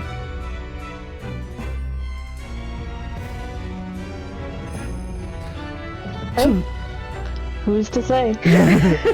So we can't even allow the slice out to be overlooked. The defense association about the time of death based upon the victim's stopwatch is just a conjecture. But while the possibility exists within my learned friends may be correct. Oh, don't be a fucking ass. I will punch you in the face. That was a racist thing. You know that. You have a duty to explore it.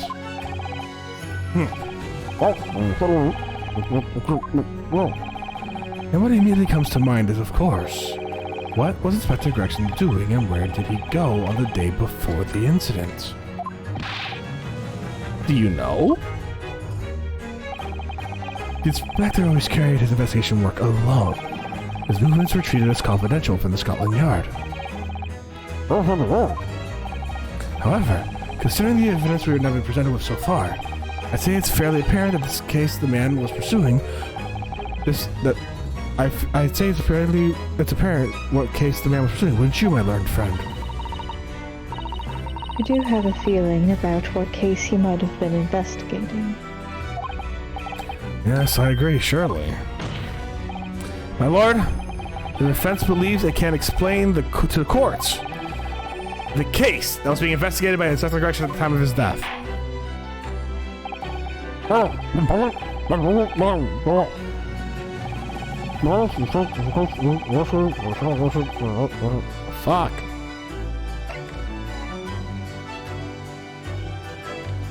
Take that!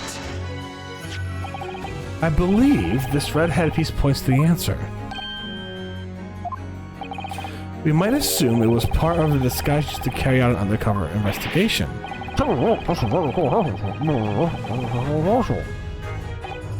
Yes, that's quite true. It would definitely have made him stand out in a crowd, except that this is in the crowd of gentlemen from the Red-Headed League. So, you'd already worked it out. League of Gentlemen. The Red-Headed League is currently under investigation for the Grand Deception. They've been targeting red-headed men all across London and tricking them out of small sums of money.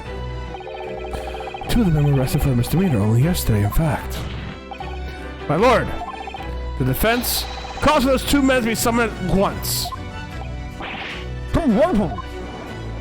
Inconceivable! How dare that be 2? Inspector Gregson clearly infiltrated the Red-Headed League using this hairpiece, so it's very likely he had direct contact with these criminals. And it's quite possible that such contact led to more serious events.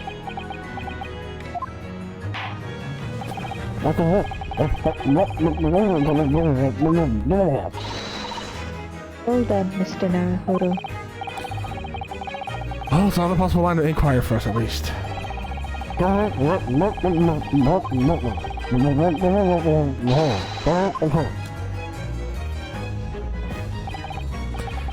At once, my lord.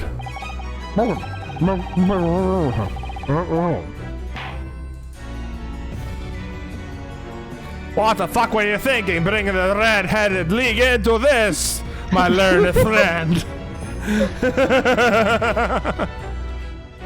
I'm still laughing over the conversation he had in the jail cell where he's like, what color is my hair? Alright. Alright, here's what we're gonna do, guys. You still good to go for a bit? Yeah. Alright, here's what we're gonna do. We're gonna take a quick break. I'm gonna put on some ads. You guys can watch some really good ads from someone I have not chosen, that I do not explicitly endorse, but Rich will do that. And we're gonna get rid of those pre-roll ads for an hour. We're gonna go get some water, use the restroom, all that cool stuff. You guys do the same thing, stretch, all that cool stuff. And we'll be back in like 5 minutes. Sound good? Sounds good. Alright, see you guys in a bit. Bye. Baby.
All right, we're back. Hello, everyone. It's been so long.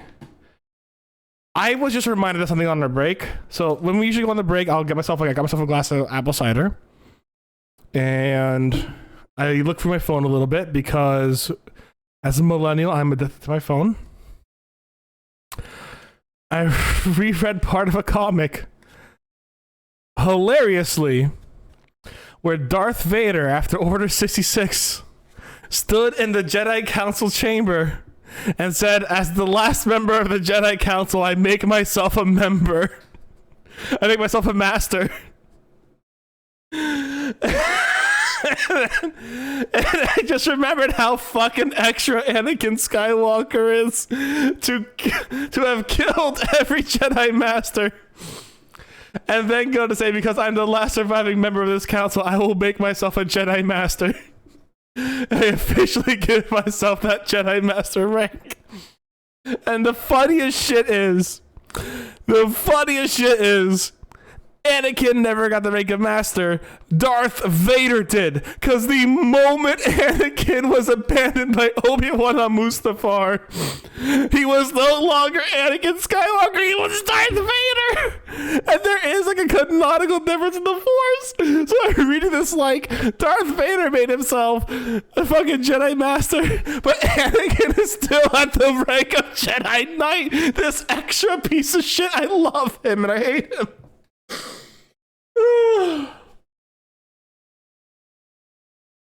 So Anakin's just low ranking in the Jedi is what's funny. Kind of like how Naruto came back after his bunch of training and everyone else was already a Chunin or whatever. And he became a Hokage, yeah. Basically, it's more along the lines of funny. It's just really funny because Anakin has a history of being extra, like in Rogue One, Darth Vader is in space, in the vacuum of space, but his cape keeps flowing, not because there's wind, but because he wants to look menacing. When he pilots a spaceship to the ground using the Force so he can stand on top of the spaceship to look menacing. He stops the door from opening, not just a little bit. He lets the door open just a little bit and then stops it from opening, not to prevent people from leaving, but just to be a fear factor. This dude's extra as shit. He was a theater kid beyond theater kids. And the fact that he went back to the Jedi Council chamber, made himself a master, and hilariously didn't even make himself a master is just the funniest shit to me. He's extra as fuck, and I'm going to have to tell you more about him in the future, but he's just an extra theater kid with extra theater kid on top of that. It's so funny. It was a perfect way to start off this conversation. It's great, guys. I promise. Something only I found funny.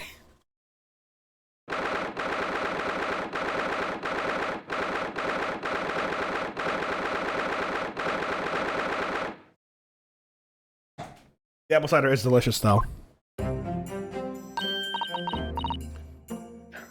Oh, there you are, Odo. Hey, look who's here. What's kept you, my dear fellow? What do you think kept us? What kept you, my dear fellow? Oh, hello, Mr. Sholmes. Hello, Gina. You sure about what you said in there? That the boss, actually died the day before. It's pretty hard to swallow. Yes, I was shocked by the revelation too, Gina. As was I!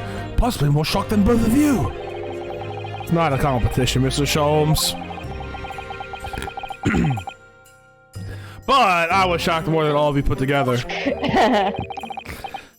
This is the autopsy report in question, is it? Yeah, it's strange that there's no time of death noted. I suppose there's a simple explanation, or perhaps it was a deliberate omission. Oh dear, if it was deliberate. It puts me in mind of the last case we worked on in Dr. Scythe. I know. Anyways, it seems that the day before Lord Van Zeeks discovered his body, Inspector Gregson was investigating the Red Hooded League, so perhaps something happened with them. Come to think of it, you had trouble with the League men too, didn't you, Mr. Sholmes? You were taken in by the trick. No. Naturally, I wasn't taken in, as you put it. My sleuth hound interest was merely piqued by the rare scent of a weekly £4 income. And the scent masked the underlying scent of deception, I suppose. The two criminals in question are the pair we saw being arrested yesterday, aren't they? Mr. Sholmes' suite, I mean. That's right, Suze, and it was me what took them in. Thanks to a tip-off by a good law-abiding citizen. Indeed, yours truly. So it's gonna be that pair in the witness stand next, is it? Fuck, what was the voice I gave him? Mario and... yeah, Mario and French Mario. A bad French Mario. Mario and bad French Mario, that's what it was. Something doesn't quite make sense to me, though. The day before Inspector Gregson was found, you hadn't had trouble with the Red-Headed League yet, had you? Why would the Inspector have been investigating them? Well, that likely explanation could be that Gregson's own sleuth hound interest was piqued by the rare scent of a weekly £4 income. Don't tar him with the same brush as you, Sholmes. Damn, Gino. You tell him. Yes, well, then there's the whole issue of Inspector Gregson being investigated by Lord Van Zeeks for some reason. The Reaper, the Red-Headed League, Inspector Gregson, Lord Van Zeeks. And Kazuma. I feel as though he knew we'd arrive at this point somehow. Gosh, I think you're right. What's he really trying to achieve here today? All the answers will soon be revealed. Observe the time, my dear fellow. When I mean soon, I mean 2 full chapters in this game. The future will be over shortly. Yeah, you're right. We haven't even talked to Baroque once. He's pretty busy hanging upside down in the corner. Yeah, he's just hanging in the... I hope that, like, if we get a view of him later on, he is just actually upside down. That'd be the best. Cosmo was determined that he should be the one to prosecute this child. This trial. This poor child. The poor child. The poor child on trial. Oh, God. He was determined that I should take the defense. Just what is it that he's hoping to make me see, I wonder? The amount I misread things sometimes, I swear to Christ. I swear to Christ. I've had jokes thrown at me like, Steph, you might just be a wee bit dyslexic. And I'm just like, sometimes I don't doubt it, but sometimes I really do. Oh. I have the feeling we are a long way from the end of this trial yet. Yeah, so the exact opposite of what Sholmes said, thanks. Are you ready then, Mr. Sato? Yes. I read that one correct.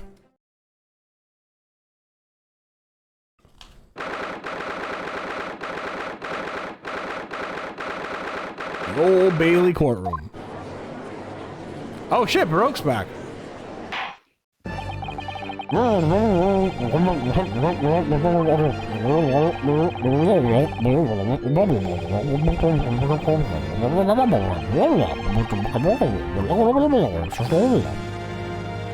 lord. Why is he drowning? Yes, the members of the Red-Headed League, who planned and carried out the deception. They arrived not long ago from local prison by police carriage. Of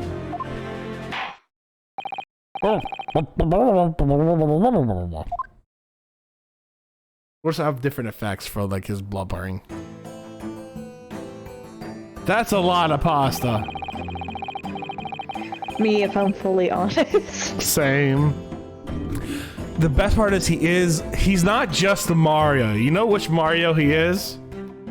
He's the Mario Super Show Mario, the live action one. The WWE wrestler. Never actually watched. Katie. We have a few things to watch on our list, and that's gonna be one of them. It's so bad, Katie.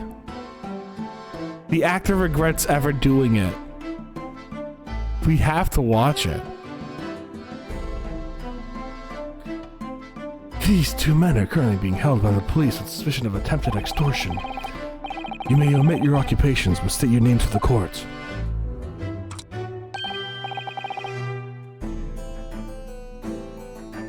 Vincent Font, oh! I am Fabian de Rosseo. I descended of the great Rosseo family from Nice and Fonts. And my name is Peppino Rosi.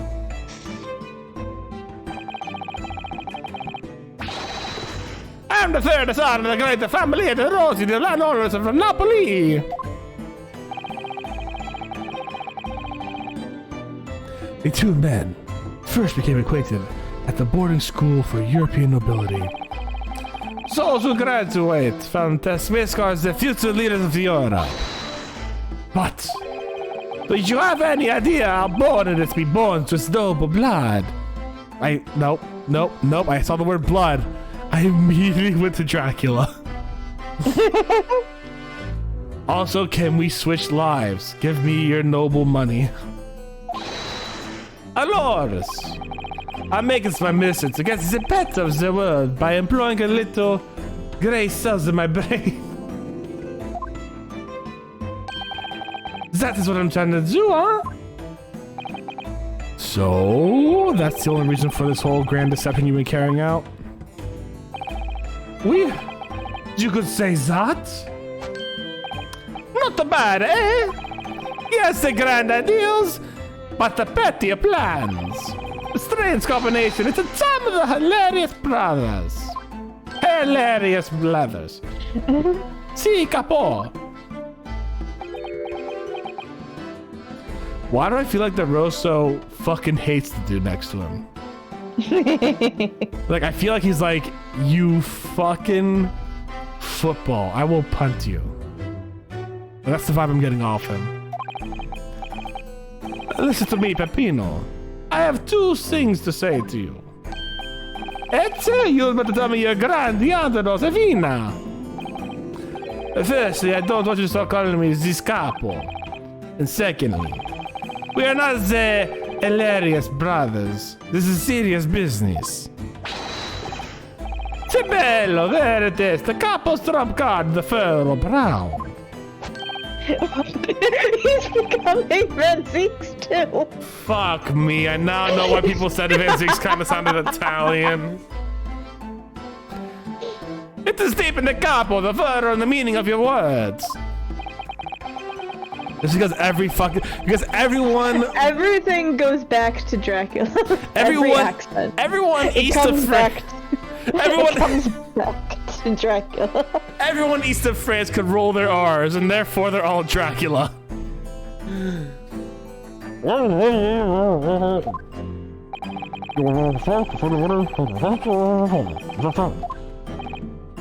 Oui, c'est ça.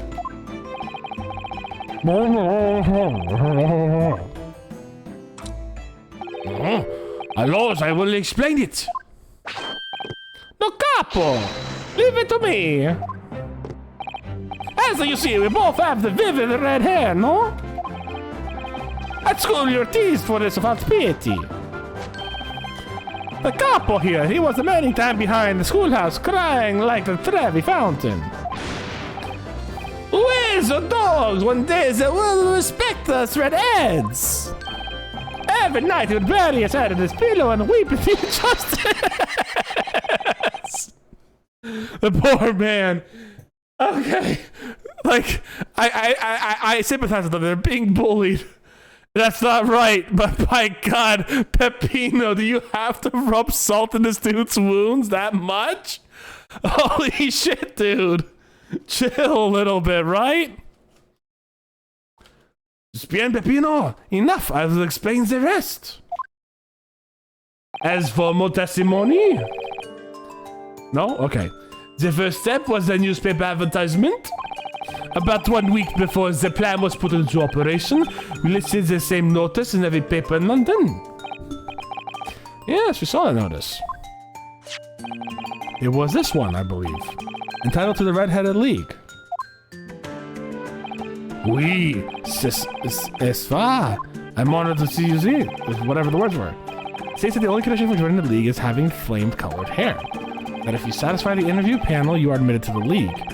You could receive a weekly income of £4. When they specified the Red-Headed League hopefuls gathered in droves at the park specified the announcement. Three persons present, the pair took an application fee of 5 shillings. Oh damn, that's nice. It was the money to France. It was a plan most elegant, no? No, it was most dishonorable. But to be frank, I'm stunned it was foolish enough to be taken by such an obvious trick. Park was described by one witness as chocked with red-headed folk, like a coaster's orange barrow. I don't know what that means. Same here, actually. What? And the day of which all these men gathered to apply was the day the victim was discovered. Crucially, these two men spoke face to face with every single person present that day. Oui, I have seen more redheads and redheaded people in one day than I've seen the rest of my life. I see, not every time I see the couples, I feel sick to my stomach. Anyway, why have we been summoned here today? Sorry? The date for our trial was not until tomorrow, I was told.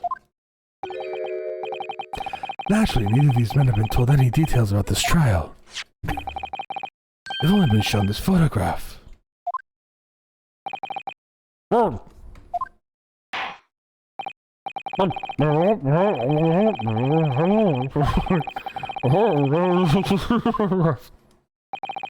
Of course, we are always ready to help with the law. Are you, though?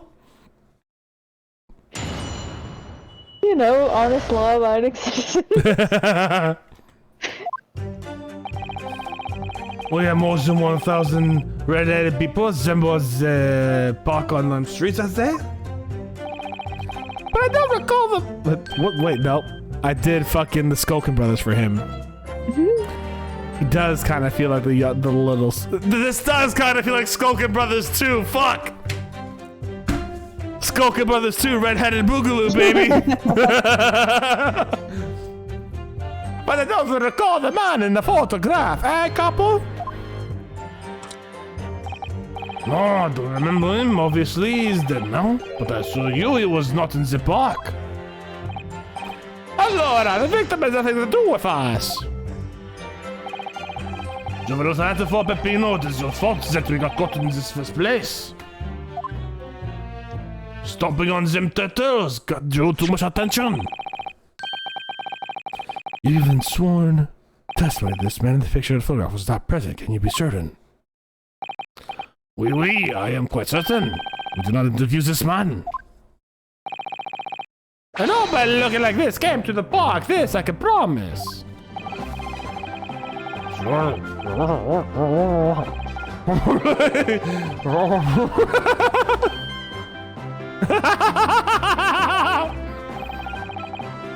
Oh, for visit attitude, we get to nowhere, huh?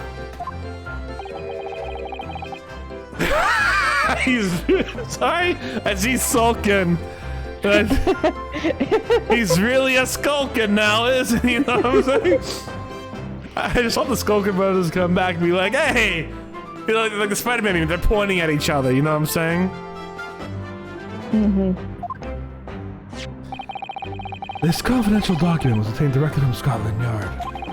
It records an entry from the inspector's private diary dated from the day before the incident. It reads, Lime Street, Red-Headed League, undercover. Ah, I have the answer! Maybe there was another similar event on the same question, eh? That is ridiculous! There's no question that Inspector Gregson was investigating the Red-Headed League, which means it's possible that when he was killed, He might not have been there because you already killed him. Mm-hmm. Ah, yes, my lord.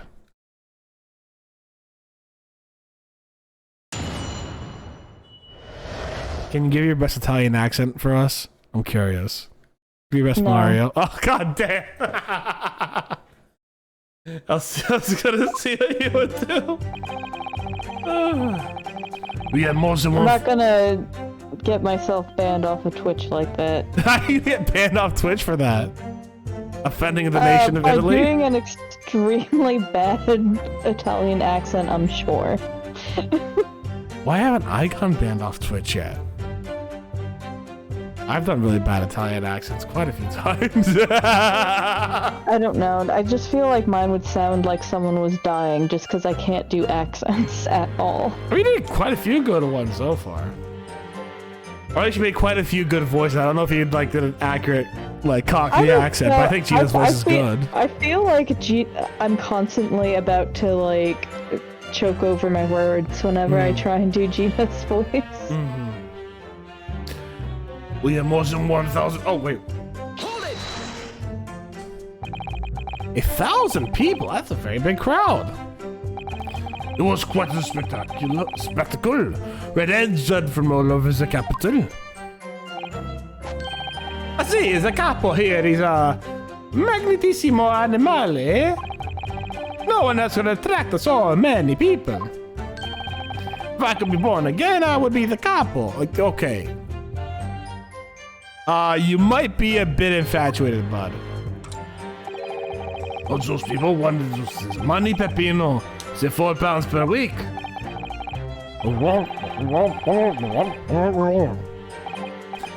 Oui, that's we did.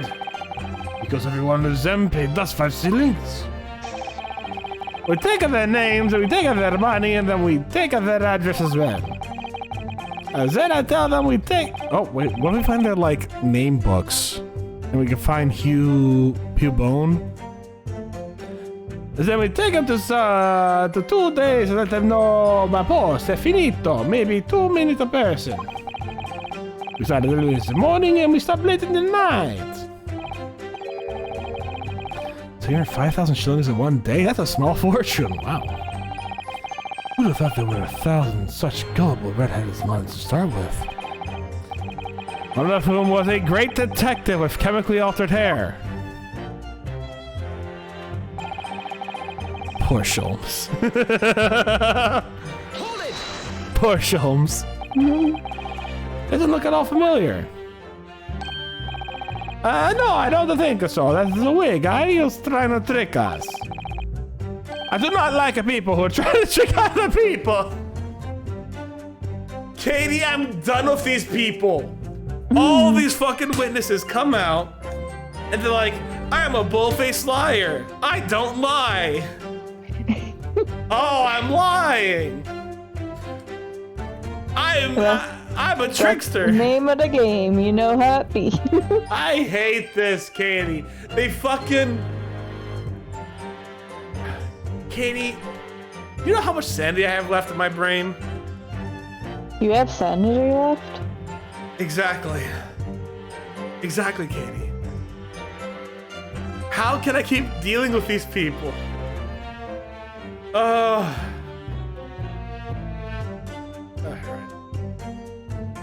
This man's driving me up a fucking wall, dude. God. Listen to this. I do not like the people who are trying to take on the people. That's a con artist. If between them they interviewed 1,000 people with red hair, it would be unreasonable to expect them to remember every face. No, signore, I may be small, but my memory is very long. I never forget a thing. In my opinion, I do not think this man was in the park. God damn it, no. Get out of there, Fanzeeks. Get out of there, Fanzeeks. Peppino, the vampire. I remember someone coming to me last night. He gave me a little nibble on my neck. But he's not going to give the court a definite, it seems. Hey, Capo, you didn't see a man like this, huh?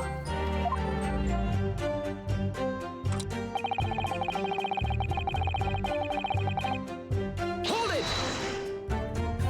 What if I told you he was alive? Oh, is he? No. But according to what you said, you spoke with 1,000 more people that day.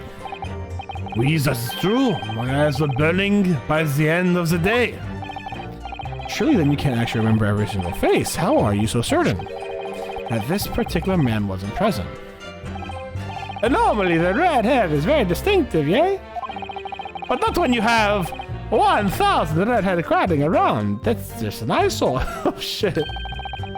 But if there was some other information you could give us, maybe we could recall.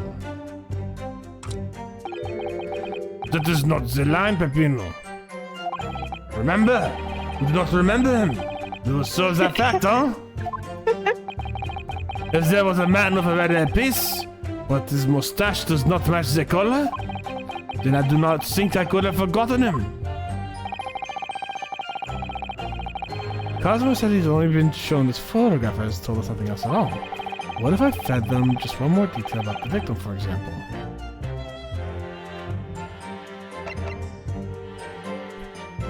You know I have to do it. I certainly appreciate that just knowing the man had red hair wouldn't help you in the situation. But what if I told you the man was always munching on a packet of fish and chips? You remember a man who was eating incessantly? Not really, I was looking at the heads of the applicants. Wouldn't have noticed the fish and chips any more than the caviar and smoked salmon. Oh, the spaghetti! Me, I love spaghetti! Fuck! Really, I had no idea. That wasn't what you said before, Peppino. Si, Capo, si, I say it again and again. He does the Mario jump. Yeah, he does the fucking Mario jump. I just noticed this. Okay, I thought the fish and chips would be funny. I thought they would be cool about that, but nope. Assholes.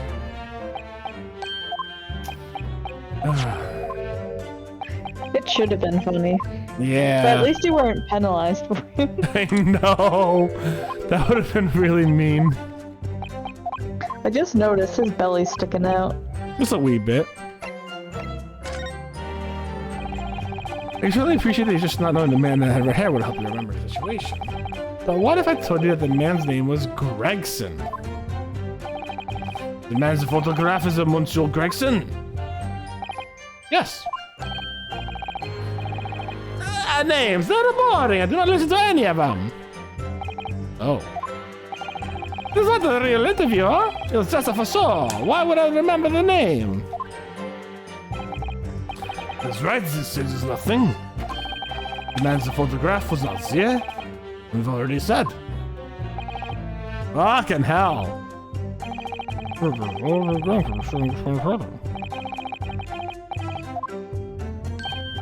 Si, Capo, si, I say it again. Just think. Fucking Mario jump.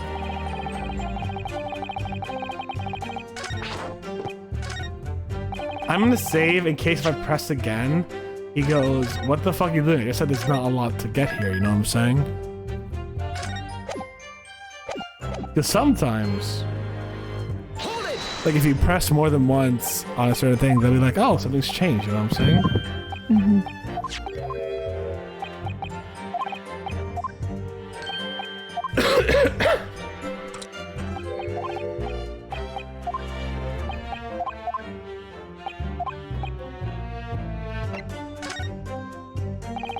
I can certainly appreciate that just knowing the man had red hair would help you in this situation. What if I told you that the man in the red headpiece was actually a detective? The man is a photographer detective? Yes. It appears he found your notice in the paper suspicious and decided to investigate incognito. Sorry, but this changes nothing. Excuse me. Something to add, Mr. DeRosie.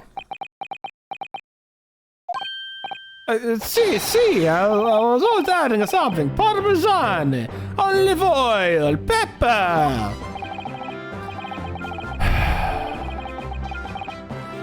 What I mean is, did you not agree with your friend's last remark by chance? Oh, what did he just say? About the detective? Yes, that. Keep your mouth shut, Peppino. You have said enough already. Fuck! I am committing perjury as we speak. I am also half Van Zeeks. God damn it. Katie, my accent. All accents go back to Van Zeek. All roads lead to Rome. No, all accents leads to Dracula. But why, Copper? What is the problem? We're gonna get canceled. I will get canceled, don't worry. These Italian and French men all sound like Dracula. There's a man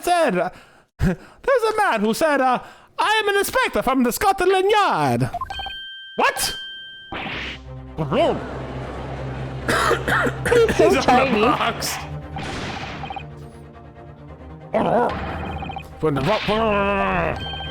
It's simple. A man who was at the park said to us that he was an inspector.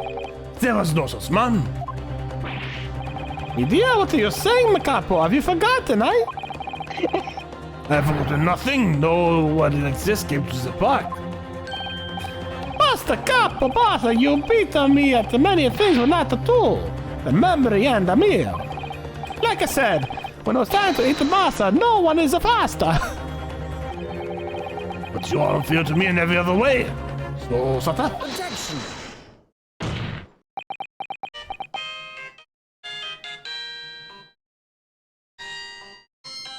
I'm going to silence that for right now. What happened? I don't know if you heard it, but I just started hearing the Steel Samurai play on my phone. Someone's calling me. It might be important. Do you want to give me 1 second and you can entertain this chat for a second? Yeah, I don't know if I could, but I can try. All right, I'll be right back. Hello, chat. How are you? What's up, gamers? It's me, ya boy.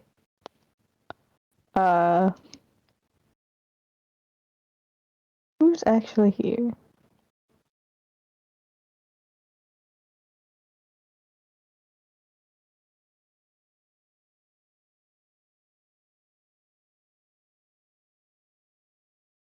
Who do you think murdered Gregson? Comment down before and don't forget to hit that bell. I don't know. What did streamers say to YouTube people and Twitch people?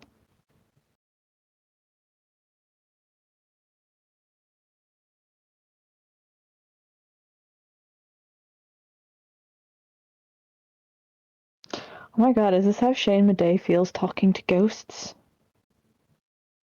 Like, you're talking to someone who might hypothetically be listening, but you're not going to get any feedback. It's just like that.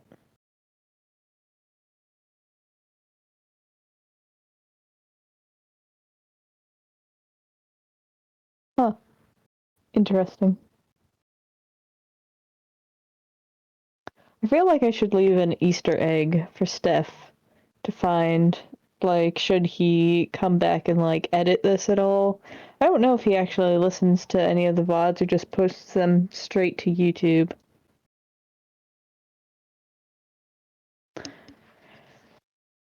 God, I wish I had something funny to say. I've never been to comedy school. I'm familiar with the concept of yes and, but I don't really know how to go off the cuff.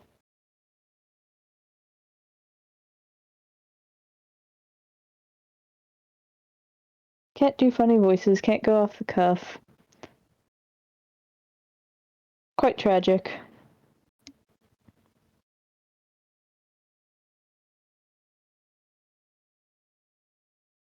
We're really basking in Ryunosuke's, like, angry silence here. Like, I just imagine this playing out in real time in the court. Like, he's just silently glaring at them, and everyone's waiting for him to say something, but he's just, like, marinating in the atmosphere.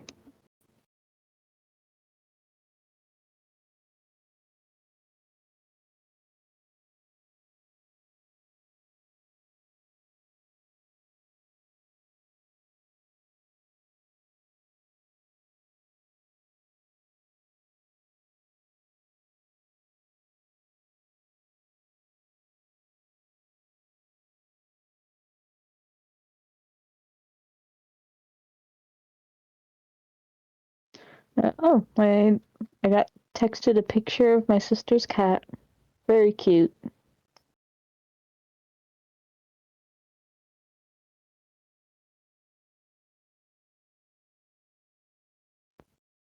Sorry about that. I am back. Hold on. Putting my earphones in. What happened when I was gone?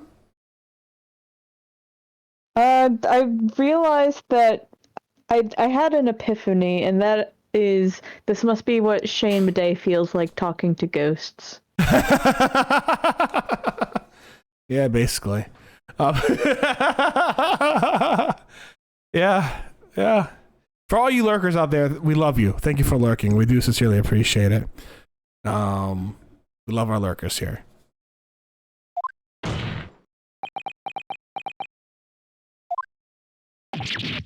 Ugh. The damage is done. There was a man who came in the park and he said he was inspected from the Scotland Yard. However, he looked like nothing more like the man in the photograph. He was someone else. How can you be so sure? Because I saw Wilson's face was completely different. See, it's true. The man who came in was a young guy.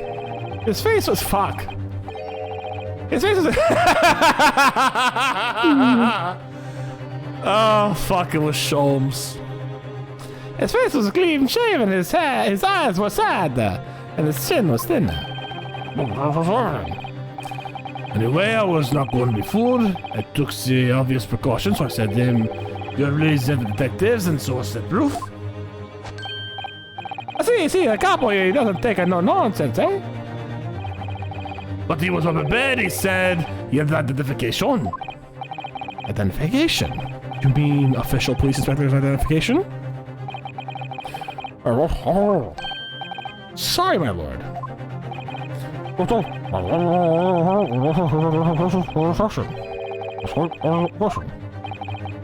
Definitely. Why would he expose his true identity? Believe the papers were fake? Certo, capo, you're a genius. As we said in Italia, it takes a thief to recognize another, eh? I'm also a mafioso. And what the detectives happened? What happened after he announced that he was a detective? He became very annoying. He said, "You are under the investigation." So I took his papers from him and chased him out of the park. It was a fantastic one. Look, here's the identification. So you stole it from the man? He had it coming. He made us very scared. But he was not who he said he was. I want to see what bullshit Sholmes made. Holy shit. But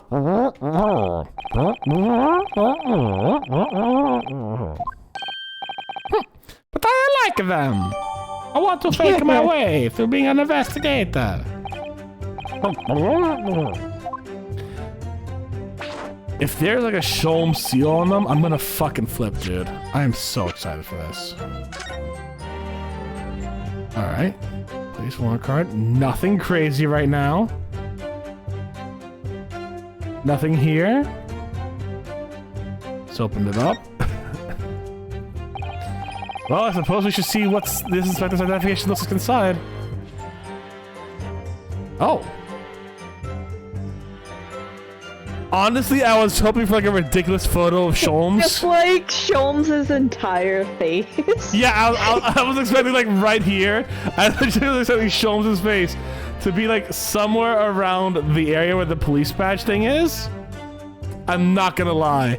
I was expecting his face to be there, so I'm somewhat disappointed.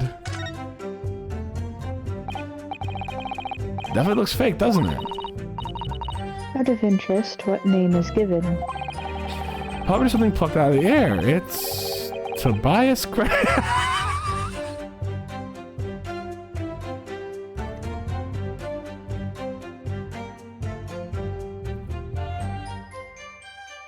You good?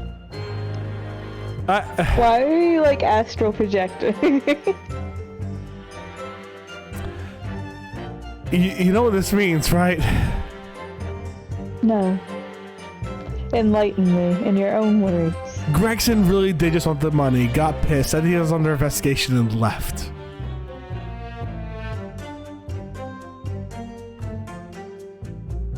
Gregson. Wait, what? The Scotland Yard insignia looks genuine to me. You just called it fake, Susato. But how? And the department and identification number details are all correct as well. I don't know if you know those. I mean, we've seen 997 before, haven't we? Don't remember. I'm bad at numbers. No, hold on. I've seen that. Where have I seen 997 before? It does strike a chord, doesn't it? Like, I said no, but that's just because I don't remember where I would have seen it. I'm looking it up right now.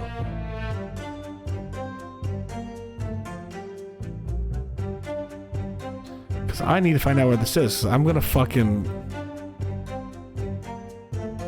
There we go. It's on Gina's badge.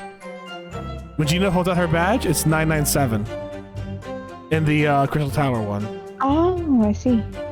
That's where I saw this from. So she's using Gregson's badge during that part. Oh, sweet, sweet Gina. I love her. I knew that number was familiar though. I'm like, where did I see that number before? Yeah, fucking Gina's badge. Okay. I know it seems incredible, but yes. I think this is a genuine identification book issued by Scotland Yard. But that's unbelievable. This is the real thing after all.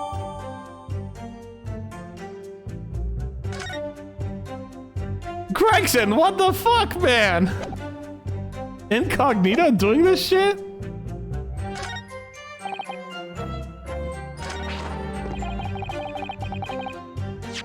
I'm gonna press right here. Wait, I'm gonna save before I press.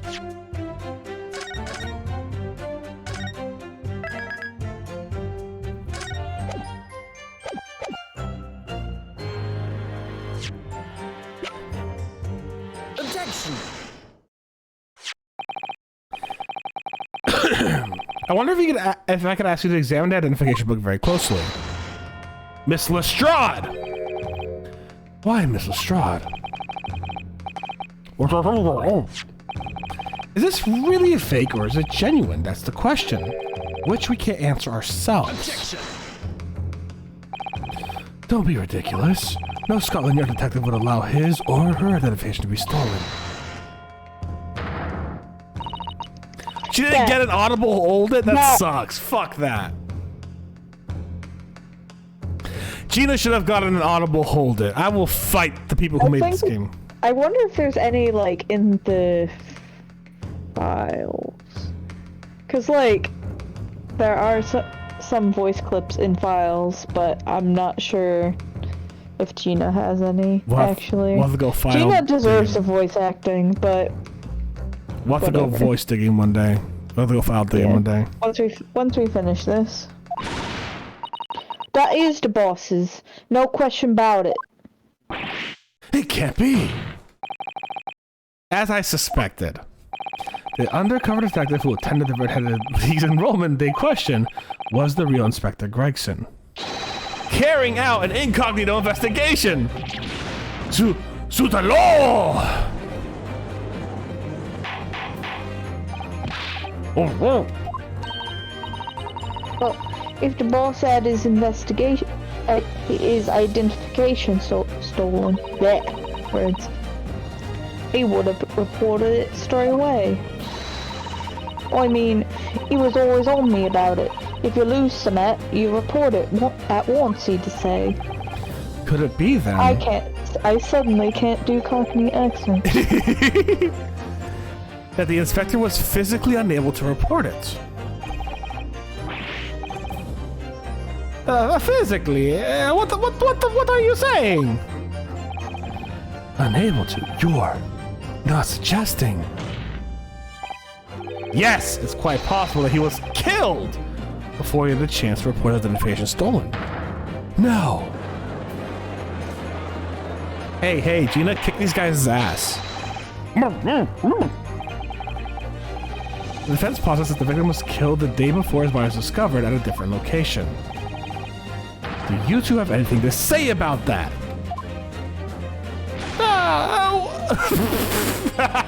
Let's do the action marks. Away! No, nothing. Where? I'm doing nothing. Where? Pull yourself together, Peppino. Bonjour, you can behave a little more like a master criminal than that, no? Where? No, I wish I had returned to Italia. Where? I hate this. Stop crying, Peppino, please. Otherwise, no! No! I have to cry in 2 accents.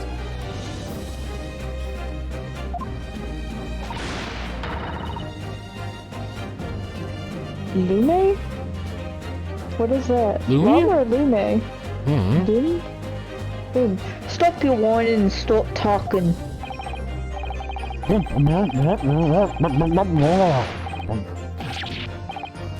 nothing. Where? I done nothing. Where? But you will tell us everything, or face the worst possible outcome. I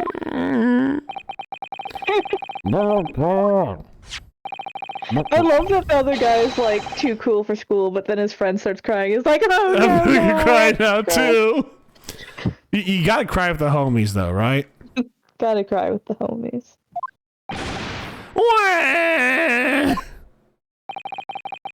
For crying out.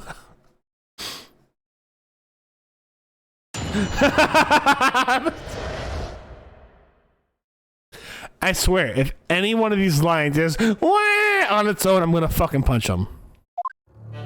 You have to press win.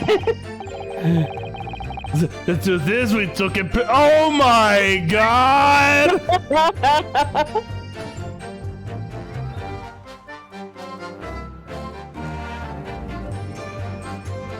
Incredible. Oh! Come on! Even Cosmo's like, fuck everything, man. Like, the moment this comes out of every lip, like... Every time, it's just like, what is happening? Also, even wild that Peppino forgot that he wasn't supposed to say that they knew that Gregson never came when they kidnapped him. I forgot. Yeah, we kidnapped the guy. Peppino, what are you doing, Peppino? I think at this moment, the judge should immediately be like, wait the fuck, hold on, Fanseeks? We need you in the prosecutor's section for a bit. We need your expertise at this point, because there's no fucking way 2 people who just admitted to kidnapping our top Scotland Yard officer are actually innocent, right? Look how sad they look. Oh, fuck off with that. The truth is, we took him. Listen, Olive Green did nothing wrong. I can believe these two did nothing wrong. Wait, what? Olive Green did nothing wrong. I don't disagree with that. The law does, I don't. Exactly. And I think the law would also say that kidnapping makes them more suspicious than Van Zeeks, who found the body. The truth is, we took a prisoner, kept him in a secret hideout. Even so, I didn't think he was a detective. I was too scared to let him go that day, just in case. We're doing another bad thing. Forget about they shot the mom in the room next time. They might have been a little tussle, but we didn't know him. So everybody would let him go. Is it the night in the nice room? Is nothing like a prison, really? Where? Bullshit.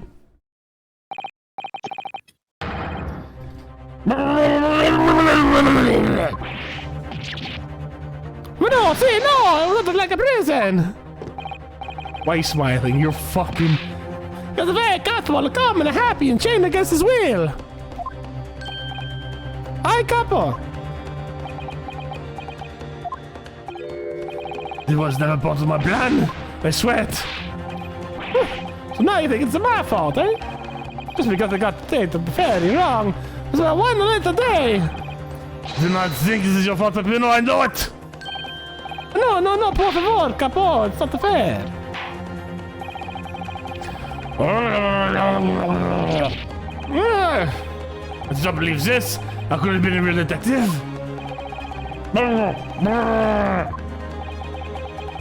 Shortly before the incident, Gregson spent the night confined in this pair's hideout. Now we gotta find out what the hideout is. Holy shit.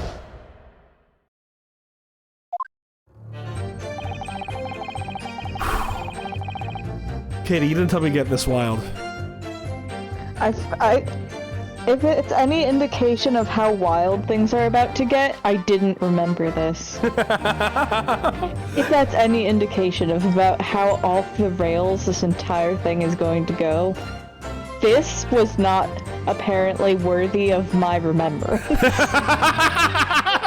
The fact that the fucking dude's kidnapped the goddamn... Okay. Oh, fuck me, man. Oh, okay, hold on. Hold it! There it goes. Now the button's working. Do you realize what you're saying? Do you have to believe just never intended that to happen? I'm sure the detective did not intend to either. Do you think? But there was nothing else I could do. See, nothing else. He was the first to cry for the capo. He was at his wit's end. I told you before, Peppino, that was not the way to describe the criminal mastermind. What about this hideout of yours? An old empty house behind the park on Lamb Street. We are at the place for 2 days and inspired idea by capo here. No, not impulsive, inspired. I capo. What's supposed to say that, Peppino? It was in that house described that you confined Inspector Gregson, was it? Oui. But you have to remember, I was under the impression that there was a pretender, not a real inspector. So you would be okay with kidnapping anyone else? I don't think it's that so much as, like, if you do that to law enforcement, you're in for more trouble. Let's look at that though. If you didn't think the man was a real inspector, there would have been no reason to take him prisoner, would there? No, you're right, but we couldn't be completely certain. Cry me a river. Look how sad he looks, though. You're giving him pity. Too scared, why? Because, why has it come to the park, we do not know. There's a chance that he has seen through my plan. And if that was the case, he would have gone straight to the police station and blown the whistle on us. Even if he was just a fan to be an inspector, he wasn't up to no good, huh? Without a doubt, I think most people would agree that it's you two who were up to no good. Well, see, you may be right. I capo. That's the point, is. God damn it. These two, I swear to fucking God. This one I should say from England immediately. That is why we had no choice but to take the man prisoner. What I don't understand is why the inspector felt the need to show you his identification in the first place. See, I asked myself the same question. The one that is the name written down in the addresses of all the people to talk about sellers from that day. I forgotten what name he said, but the address it startled me. See, address Scotland Yard, homicide visit.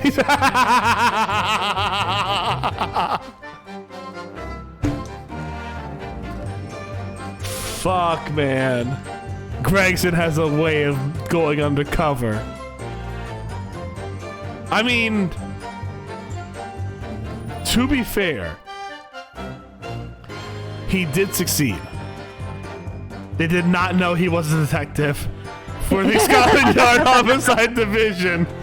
So, in a way, he did succeed in going undercover.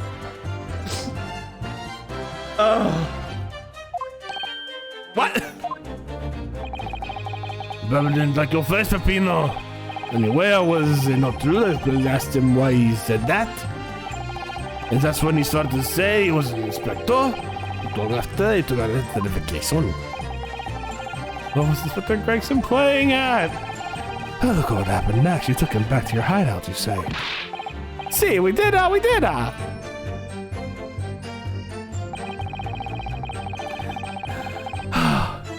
Gregson, I love you. You're such a fucking himbo. It's like Gumshoe walking up to the crime scene and be like, hey, it's the cops! As an undercover mission, and they're like, he's not cops, he's good. You know what I'm saying? It's so good. I miss Gumshoe. Hey, question. I gotta ask. This is a spoiler, but I do not care. Is Gumshoe in 4, 5, and 6? Tragically, no. What? Yeah, no, he's never heard from again after the trilogy. No! Oh, my heart's broken! He is in Investigations. My heart is broken, Katie. Oh my god. Investigations in all his himbo glory. They, in fact, maybe make him a little bit too much of a himbo, but it's okay. I know we get Emma Skye in 4, 5, and 6, but like... I'm a little sad Gumshoe's gone. Yeah, mostly in 4 and a bit in 6. Yeah. Oh, so Emma's not even in 5. I think she's in 5. But there's... I look forward to seeing your reaction to Bobby Fulbright. Who? That's all I'll say. Okay, I won't look him up. Don't look him up. Yeah, I said I won't look him up, as I said. Yeah. I just wonder who the detectives are now. Alright. Hold it! Wait, is Bobby Fulbright the detective? Is that what you're saying? Yeah. Okay. You get... So we'll beat him pretty early on in 4 is what I'm feeling, right? In 5. Oh, so is there a different detective in 4? Yeah. Emma Skye's in 4, then she goes away for a bit. Okay. Hey, Capcom? You missed Gumshoe. The thing that thing being this identification book here, correct? I see, that's the one. No! People like to pretend that it's because Gumshoe somehow got the position of chief of police, and that's why we don't see him. You know what? I'll accept that headcanon. That's a lot of people's headcanon, is somehow he got his way, he made his way there. I mean, to be fair, canonically everyone in the station loves him. Like, right?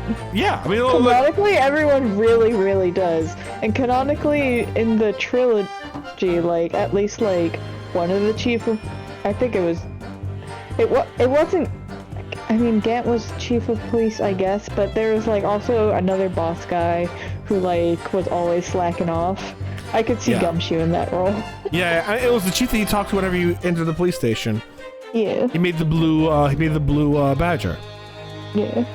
But, no, like, I can see him becoming chief of police. Like, here's the thing, right? I think Gumshoe could do it. Because, like, he's not incompetent, he's just a himbo. I mean, Investigations, I think, flanderizes him slightly, but even then, he's not like the worst. He's just a very loyal puppy dog to Edgewood.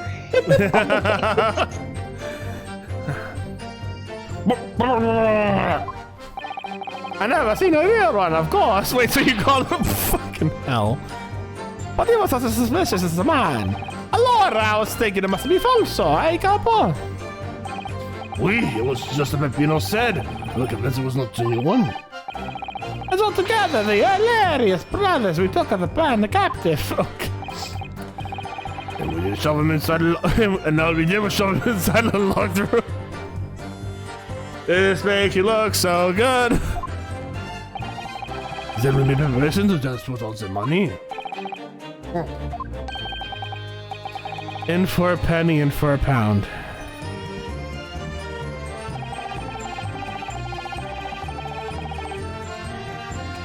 Hold it! What do you mean by a little tussle exactly? Well, there was nothing, it was a minor incident. The fossil inspector is a real piece of work, eh, couple? What happened? It was a disaster. Give him a nicer room, and what did he do, huh? In the middle of the night, He tried to escape through the ventilator. do you blame him?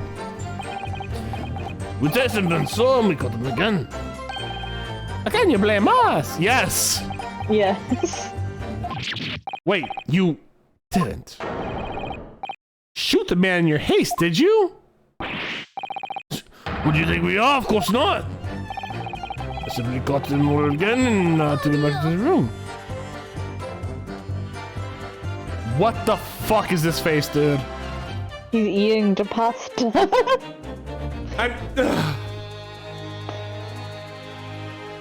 Excuse me. Mr. DeRose, is something wrong? Aye, me. Something Mr. DeRose said seemed to make you, well, seemed to make you act even more strangely than usual. What was that all about? A couple at a time like this, you don't want to have a couple after you believe me. And I speak from a personal experience.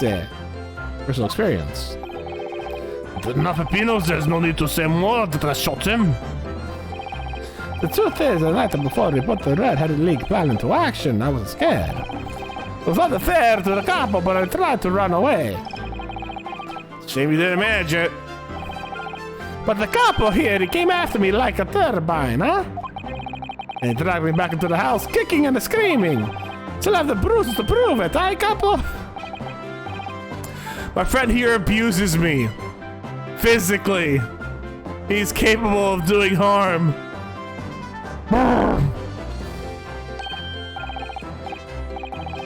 Wait a minute.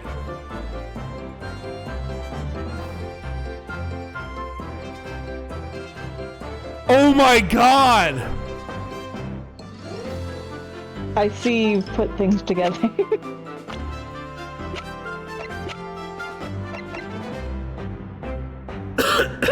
This dillweed had Inspector Gregson's fucking thing. Sad eyes, long face, he didn't mention the fucking...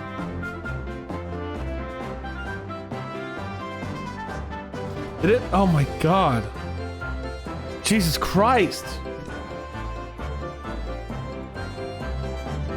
I thought it was Sholmes.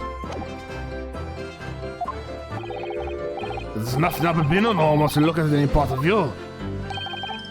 What to do? I saw you. I saw you, or don't I? What? You do, now. Allora, if everyone wants to see, then I do it. Echo, you see? It's still very visible, eh? That's a red ring around your neck. The red ring around your neck? What, is that you get back to the house?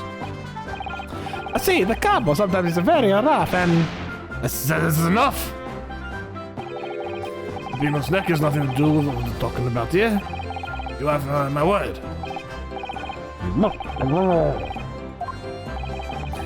This red-headed ring around Mr. DeRose's neck? I wonder. Does it matter? Mr. DeRose, I'm going to have to ask you to amend your testimony about the details of that mark around your neck. Hey, Capo, you see? Everyone's interested in what I say, huh? Ugh.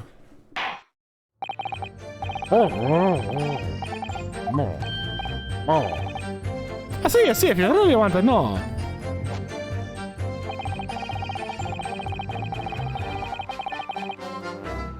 A collar.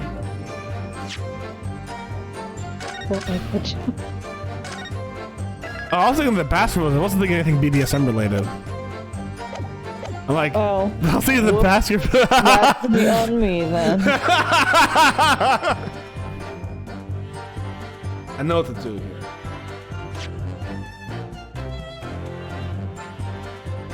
can't present people. Fuck off. Are you kidding me?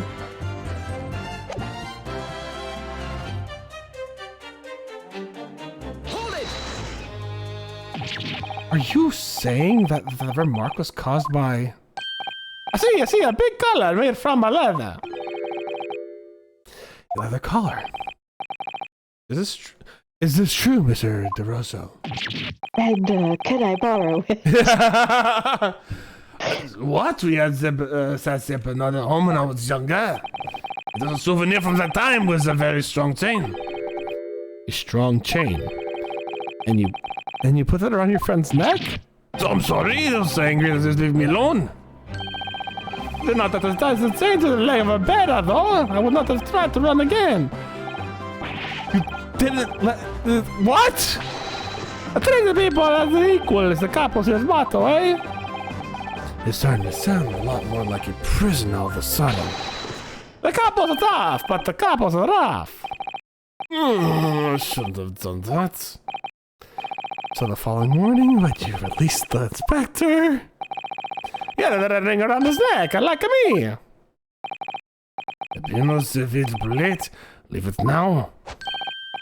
And now you know, the capo there you don't want to tangle with him, eh? But from the inspector, it's not so bad.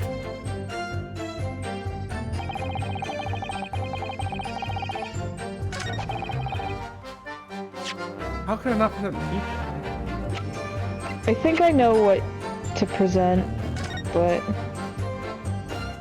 This. No red ring around his neck.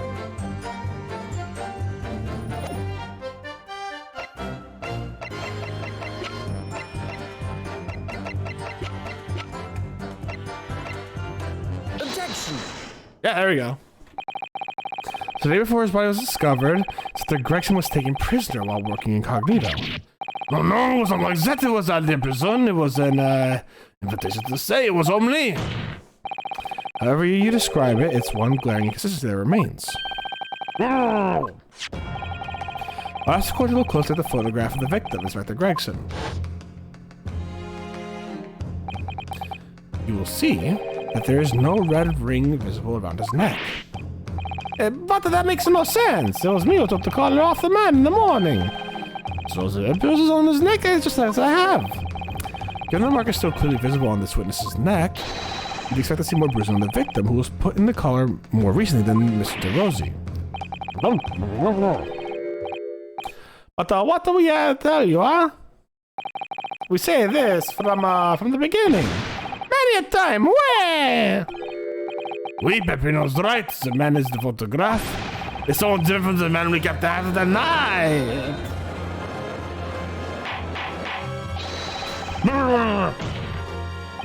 It would appear then, that on the day before the incident, the man who visited the park at Lime Stream posing as an incognito inspector was not Inspector Gregson at all. If that's true, however, how do you explain the inspector's identification? This is the genuine identification book issued by Scotland Yard.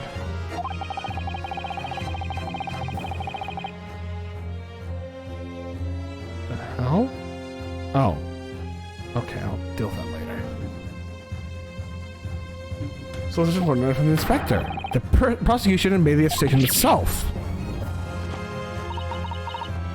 And we also know that the inspector had made a note about the Red-Headed League in his diary for that day. Which surely means that we can't divorce the two events completely.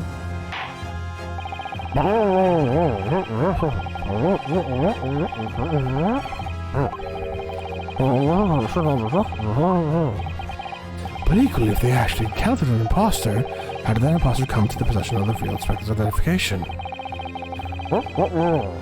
Yes, I do. It's for precisely these occasions that we keep meticulous notes in the court record, Mr. Naruhodo. Because those are the facts, and the facts cannot lie. No, the facts can't lie, even when they point to something so incredible, it's almost unbelievable. Well, my lord, the true identity of the person who turned up to the park of Lee's enrollment is really information in the court record, I believe. Very tantalizing, Mr. Naruhodo. Why don't you help us all see whatever truth it is that you've apparently seen? Who exactly is the inspector that appeared before Mr. Rousseau and Mr. De Rossi? Though it seems incredible, I admit the undeniable facts point to only one thing. Some bruising can be seen on the victim's neck.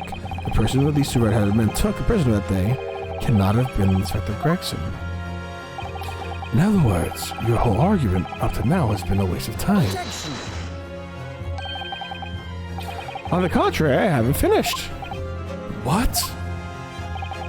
There's no bruising on the victim's neck, so the question you can pose next is, who exactly was the man in the park on Lime Street found to be carrying Inspector Gregson's identification? I see, that's alright. We tell the same story every time. Whoever the man was, the couple dragged him from the pillar to the post at all color. Well, the poor Pipino, so as you say. The first inspector, who did he was? Clearly, the defense has an idea about that. About the true identity of two in prison that night.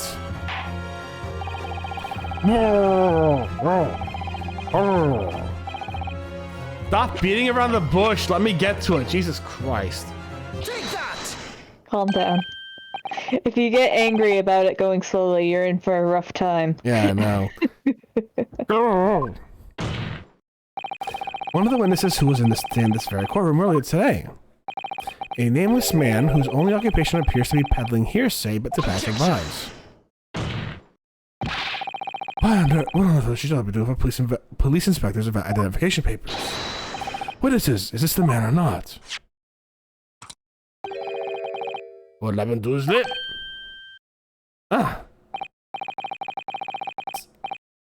See, this is a man. This a man is not the Red-Headed League, eh? He's looking for the Twisted Lip League, no? Perhaps rather than make such rash claims next time, you should bite your lip instead. What? It seems improbable, yes, but the undeniable fact remains. During his testimony earlier, I noted something around the man's neck. A red ring of bruising. Eh? What? The defense demands that Mr. Gossip be brought back to the stand.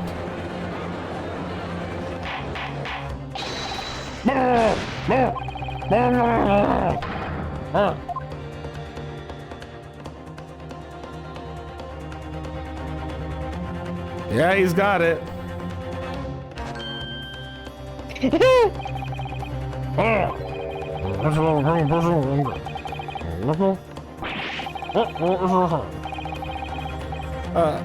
Now what's going on here, eh? I've always had this. It's a birthmark, isn't it? A birthmark, you say? I assume the reason you've been recalled to the stand has been explained to you. Something about inspect again. I'm telling you, you got it all wrong as usual. You're denying all knowledge of it. Well, of course I am. Are you trying to say to kill me for all this nonsense, eh? At least you'll have more stories to peddle back on Fresno Street, won't you? Now, we're going to need you to testify again. And you, Mr. De Rousseau and Mr. De Rossi, I'm sure you'll cooperate, won't you? Do we have any choice? We're in a big trouble, eh, Capo?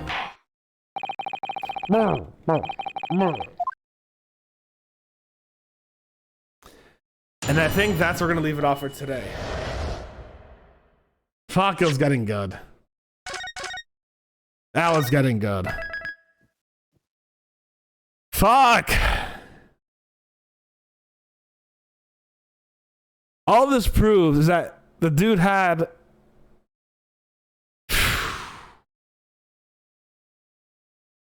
I have so many emotions right now.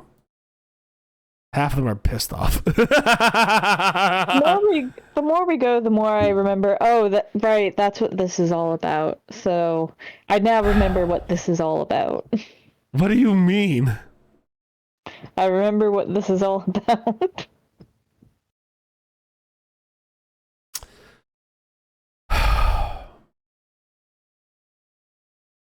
Alright guys, we're gonna read Luna. I am excited to see what's going on here. I am curious to see what's going on here. It looks like they got that guy. Once I heard about the bruising, I'm like, fuck, I know who it is then. Because I mentioned his red ring probably earlier today, honestly. But I mentioned the Red Ring around like a few times, so I'm excited to see what's going on here, and to see what's actually happening here. And I hope you guys are as well. If you're watching this on YouTube, thank you very much for watching with us. I hope y'all enjoyed it. You also stay Botanist Cool. We'll see you soon, YouTube. Bye.